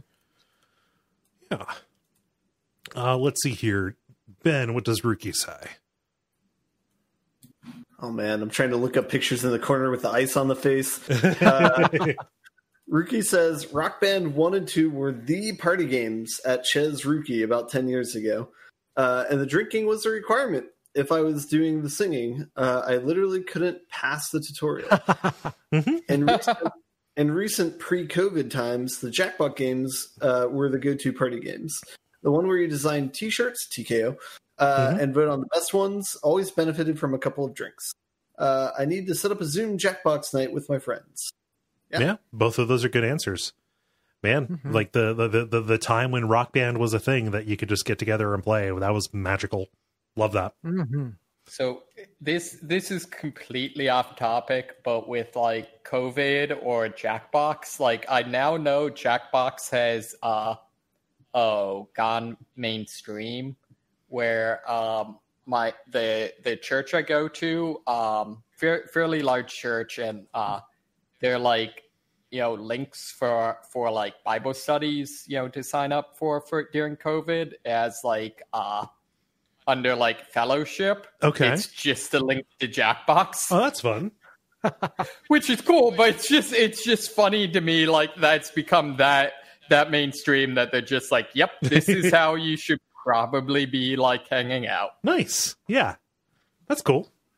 Yeah. And then finally, David, what does David say? David says, Guitar Hero and Rock Band were great at parties, but I have so many great memories of drinking Four Locos and playing Super Smash Bros. Brawl all night long with my friends. As you might imagine, skill level deteriorated as the night went on, and the chaos increased with all the items turned on. It was a blast every time. Nice. Yeah. I've got good memories of drinking and playing Rock Band, especially with you guys. Oh yeah. Yep. For my answer, and I've told this story multiple times, but it is a drinking game that was it was a literal drinking game that was so effective we only ever played it once because we all got incredibly sick. But it was Wii Bowling, and I can't remember if you got a strike or if you didn't get a strike. It was either. So you can tell, fill in whatever you think. But it was either of those, under either of those conditions, or not. Yeah, one or the other, let's say. You would have to chug a can of what we had, and a can of what we had, because we were poor and this was college, was Bud Ice, which is 5.5% 5.5% ABV, but also doesn't taste very good. Regret. Yeah. So it was. We didn't finish the 10 frames, if you're wondering, because it very quickly fell apart at the seams. We never played it again. But like, if you're looking at like the most efficacious way to turn your entire world upside down while holding a Wii remote, that would be what I would suggest. Yeah. Ben, how about you? So say all of these answers make me think of college, and like I cannot do that anymore. No, I'm thinking that too. I am so happy I don't drink like that anymore. Oh my god, I cannot handle it. You guys, I went to. Oh, sorry, I was going to digress. I was going to say I went to a bachelor party this weekend for my brother, and everyone just kind of hung out around campfire. You know, I mean, we had plenty of beer, but no one was going all out. Everyone was being cool. It was the best time. And I'm like, God, why did I ever do it not this way? Yep. Yeah. It's something that that is wisdom you have to arrive at your own time. Yeah. Go ahead, Ben. So I guess I have two answers. The one from college, I think that I had the most experience with, we did Dr. Mario. We would do drinking. There's never like an associated game with it. We just drank and played Dr. Mario a whole bunch. And that was great. So I'm not sure which component was the great part. It was just a nice pairing of combinations. Yeah. The other one that I'll say, and I'm not sure if it was the company that did it or the experience itself, but we had a bachelor party last September and we played Slay the Spire while like all sitting around and drinking. Ooh. And that was like a great co-op type game where I was the one quarterbacking, but we would talk about like each like card choice and stuff and like how we wanted to steer the build and stuff. And nobody was like expert level or anything, but it was really fun to kind of democratically pick that. Yeah. Nice. Collaborative Slay the Spire. Cool. Let's see, David. So my one for this, and I think Jala could probably back me up on this because she's the one I did this with a lot, is actually Guild Wars. Okay. Guild Wars 2 specifically. What's great about it is it's a, completely open world game. It's kind of all built entirely out of set pieces, but then the actual moment-to-moment gameplay is just super, super small. It's the equivalent of finding like, I don't know, someone's orchard that's overrun with spiders, and then being like, you gotta help me get my apples. Beat back the spiders and get me some apples.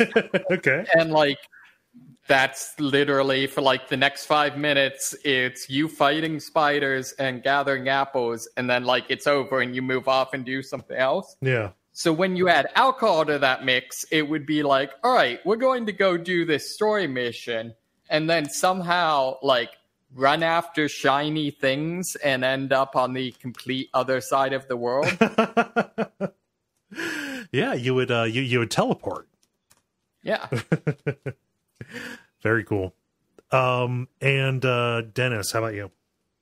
Yeah, so for me it is the old game Tecmo Bowl. Ooh. So this was gosh, what was that on originally? It was on NES. Yeah. There you go. Yeah, for NES. So there was a bar way back on Indiana University's campus it actually turned over pretty much every time I was there. Like no one could keep an establishment for a little bit. Cursed it was location. A sports bar. Yeah. For a little bit, it was a sports bar that had the NES set up before it was like super popular to always have video games in bars, because I feel like that's pretty common now. Yeah. And so we would always drink and play Tecmo Bowl, and it was a blast. Of note, they did a penny pints night. Ooh. And we showed up early enough that they weren't charging covers yet. Okay. So I have very hazy and very fond memories of that night. So, like, if you picked the team with Bo Jackson on it, would you be kicked out of the bar? I don't think we tried. I don't think we tried that. Yeah. As you play the Raiders and you get Bo Jackson and Marcus Allen. Just roll everybody. Yeah. Was this like the era of sports games where it's basically football as envisioned by like an abstract surrealist? I think that's fair. Yeah. There's enough there you can notice, but it is very dots on a screen, especially like the TV that it was on was very small and very high up. And so, from that distance, yes, absolutely. Yeah. Huh. Tecmo Bowl. I want to play Tecmo Bowl. Cool. Well, thank you, everybody, for answering that. If you would like to participate in these in the future, go to go to facebook.com/The Level Podcast. Watch the prompts to go up usually on Monday afternoons. And thank you, Dennis, for putting up the prompt. The End Boss. Now it is time for the End Boss, where we talk about things that are happening in the world of video games that are exciting to us. Dennis, what's happening in Madden NFL 21? Yeah, they're doing kind of a cool thing. So, if you've been following the whole movement around racial equality, you'll know one of the first kind of pro athletes to speak out on that cause was Colin Kaepernick. At a great personal cost. At great personal cost, getting his career torpedoed. And yeah, I really admire his character for sticking to his guns and standing up for what he believes in, even in the limelight in a way that most people will never have to worry about. And EA has decided to add him as a free agent into Madden NFL 21. So you will initially be able to play him on any team or with any other roster players in exhibition games. And then you'll be able to draft him in the franchise mode. So you can get him on your team in a myriad of ways. And he's rated really well. And I'm sure someone more knowledgeable in sports could say whether that is an accurate assessment or not. I know he's a talented player, but he's actually rated against several of the quarterbacks that are actually starting in the game. Or rated higher than several of the quarterbacks that are actually starting in the game. So not only is he a choice, but he's a very viable choice. And I think that's a reflection of, the NFL in general, really eating crow and walking back the way they treated him initially, et cetera. And so, yeah, very cool to see EA doing this. And I the way I understand it, even like the opening splash screen of their game, they use to kind of promote racial equality, which is nice. Awesome. Yeah. It'd be great if they added like a morality meter to the football players in their stats. Oh man. They need that for the commissioners and the owners of the team. Is where they need that. It sucks that we live in a world where it has to be like a big corporation like EA that makes a move like this. Or like Nike giving him the ad campaign thing, things like that. But just to have it put out there that like, yes, a progressive view on racial judgment is actually commercially viable and we want to be associated with that. Like on one hand, that is a certain kind of like, just like, all right, it's being mainstreamed. How meaningful is this? If it is, part of the mainstream, but also like, that's a sign of progress in a certain way.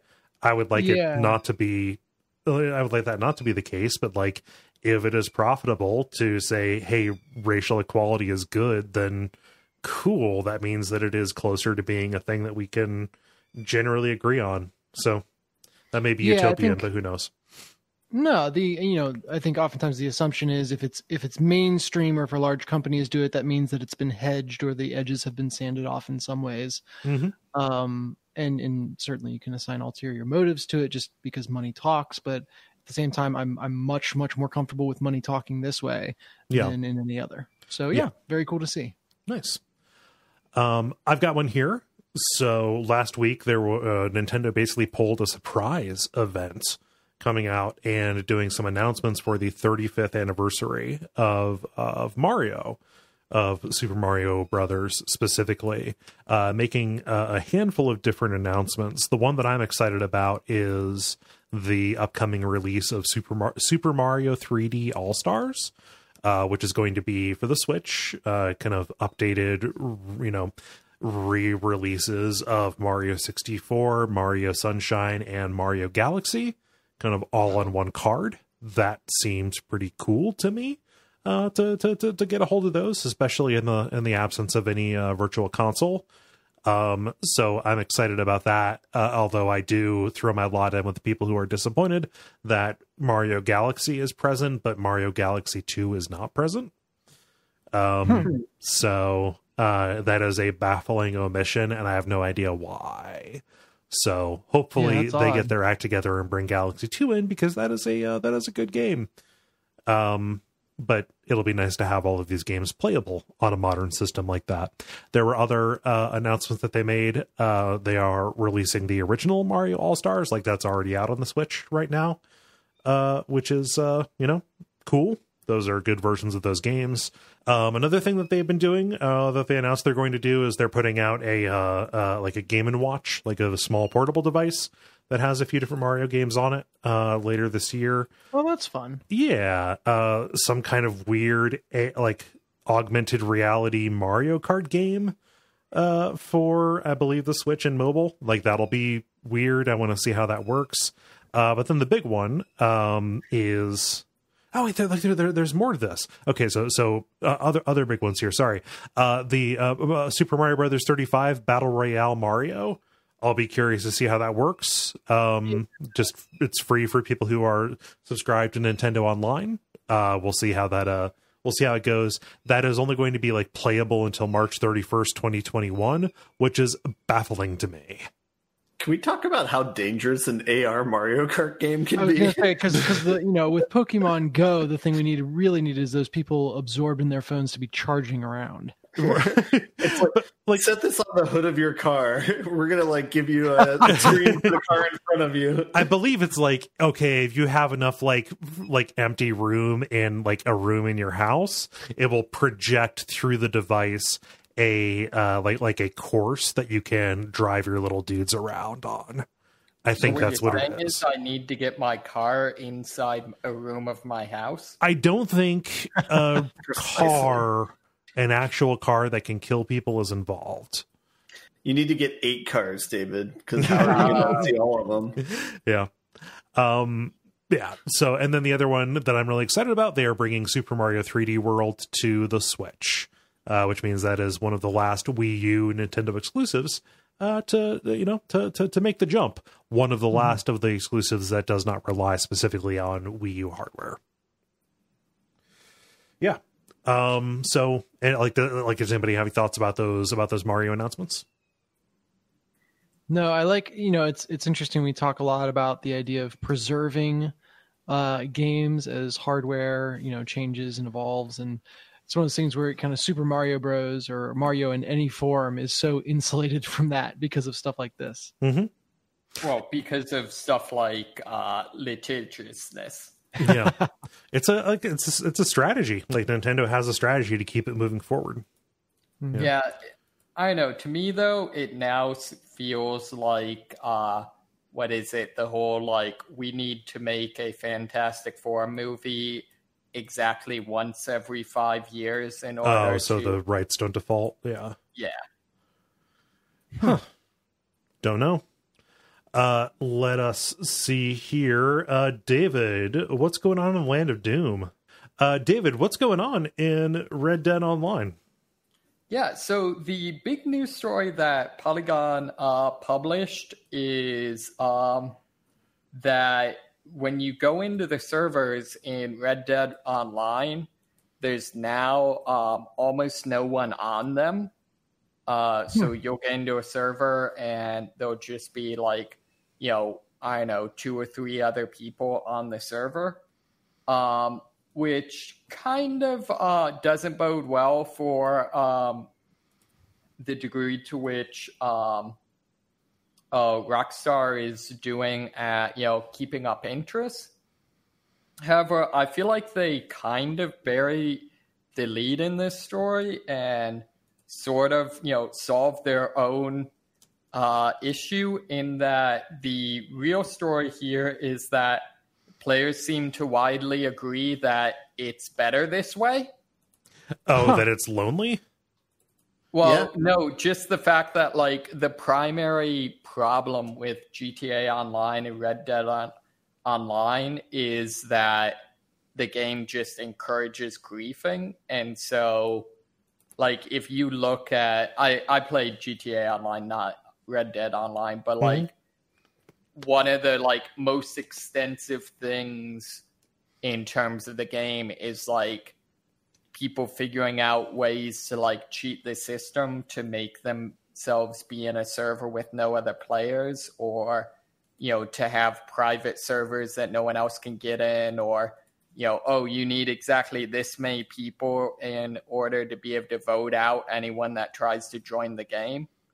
So like the entire game is just, you know, the way people actually play is built around the fact that like actually playing with other people is not worth it. Yeah, so like it's better this way, but like it can't be better for anybody or everybody if nobody is like, if Rockstar cannot afford to keep it going, or if it's not cannot afford, if it is not profitable for them to keep it going, and then nobody gets to play. It's the Fallout 76 approach of like everyone knows what the problem is, and it's obvious and, you know, was easily foreseeable. It's just for some reason the developer is not doing the obvious solution. Which is charging more? No, which is not you know, not putting in multiplayer. Oh, like, right. Put in multiplayer, but have it not be an MMO, basically. Right. Yeah. It's weird. Like, it's weird that like Rockstar has this problem where Grand Theft Auto 5 continues to be a very popular thing that lots of people play, and Red Dead is dead. Yeah. Let's see here. Finally, Ben, what's going on with Fortnite and nVidia? Yeah, so I guess like the bigger story about this is nVidia launched, or they announced that they're coming out with a graphics card in September. The big story is the weird number of spatulas that the nVidia announcement guy had in his kitchen. I didn't see that part. And that was a meme. People, you know, anytime you post photos of your space online, people are going to zoom in on the background of his shot, because he you know, shot that in, if not his kitchen, a kitchen. There was just basically like a vase full of colored spatulas in the background, one color for every single hue in the rainbow and more. Continue. Sorry. It's taking pride in his spatulas. So the cool thing about the graphics card is it's like an increase in performance by like about 50% for, I think they demoed like Doom as one of the examples of this. And it's cheaper than their previous version, which I don't, you know, say that with a grain of salt. It's like $700 still for a graphics card. So that's not in everybody's wheelhouse for purchasing. But a cool side effect of this is one of the announcements, the story that I was wanting to talk about, is Fortnite said that they're going to release a ray tracing version of the game that's going to run on this graphics card. Cool. And so will be a nice first kind of proof of concept.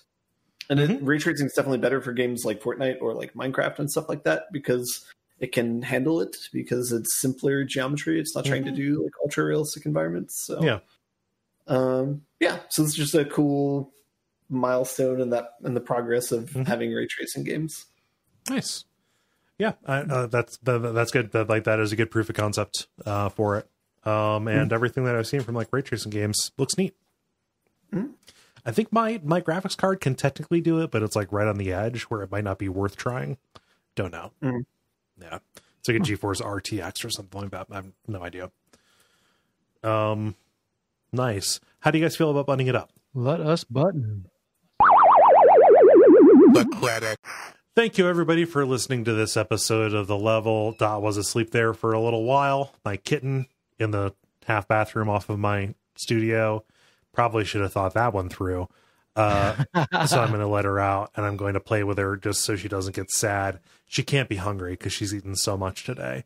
But Regardless, I can't think of too much people can do other than Dennis, by the time this comes out, like this coming Thursday or Friday, will Deck of Wonders still be an active campaign on Kickstarter? Yeah, we will be in 1 week range. So the campaign ends on September 17th. Cool. So you'll be hearing about it now with about 1 week to go, and please go check it out. Yeah. But yeah, there's that, and then the usual things: rating, subscribing, telling your friends, Patreon. You know what to do. If you want to help us, you know what to do. Boy, she is really getting upset. So I've been Kole Ross. You can find my tweets on Twitter at Kole Ross. I've been Dennis Furia. You can find me on Instagram at Deck of Wonders. Ooh, zagged. I've been David Maismith, and I'm going to bed. I've been Ben Merkel. And stick around for some titles.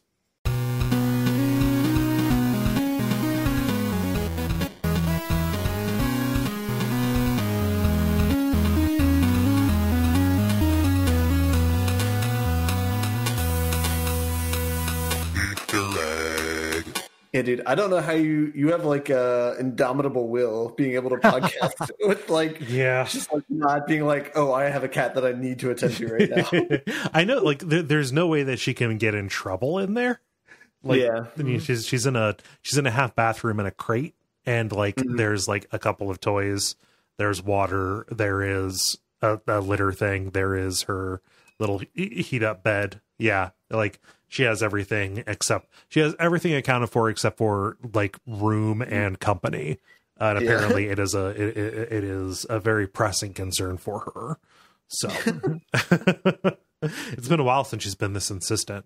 I have one title. I have Get Your Genitalia Practice In. I wanted to write that down, but I couldn't couldn't remember the phrasing for it. Okay. David, you said you had that as well? Yes. 1 sec. I need to pull up my list, but I had that. Okay. Ben, what else did you have? I had a literal landlord. And I had a rad sesh. Okay. I had get my genitalia practice in. Okay. I had emotionally more damaging. Okay. And I had a law and WAF play. Which I choose to render as LOL. A lull and what play? WAF. Watch out for fireballs. Oh, okay. WAF play, yeah. Okay. Oh, okay. Lol. Ben, what you got? I already said mine. Oh, you did. Okay, you did. Sorry to repeat them. Sorry. Cries Dennis. of kitten distress are distracting. Yeah, I had 3. I had this was referring to the way that Fall Guys and Among Us are in the same universe. I had Fall Among Us, guys. I'm going to put a comma between us and guys. Mm-hmm. That's how I have it stylized. Okay. I had Dangan Seppuku. Okay. And then I had, speaking of Into the Breach, The Light is Too Light. Okay. By votes, let's get your genitalia practice. And how do you guys feel about that? I would maybe vote for either Fall Among Us guys or Dangan Seppuku. Okay. That's just... Let's see. How does everybody else feel? I'm going to the site to see how long it's been since we have a genitalia reference in our titles. I think we have appropriate spacing. It's been a minute. Yeah. Ben? As usual, I express no opinions. Okay. I'm fine with whichever, honestly. Okay. Yeah, let's I'm going to go with the vote. I'm going to go with the votes on it. Okay. Mm-hmm. Yeah. Cool. Well, I'm going to go take care of this kitten, guys. Go snuggle that cat. Yep. Cool. Later, everybody. Later. See you guys.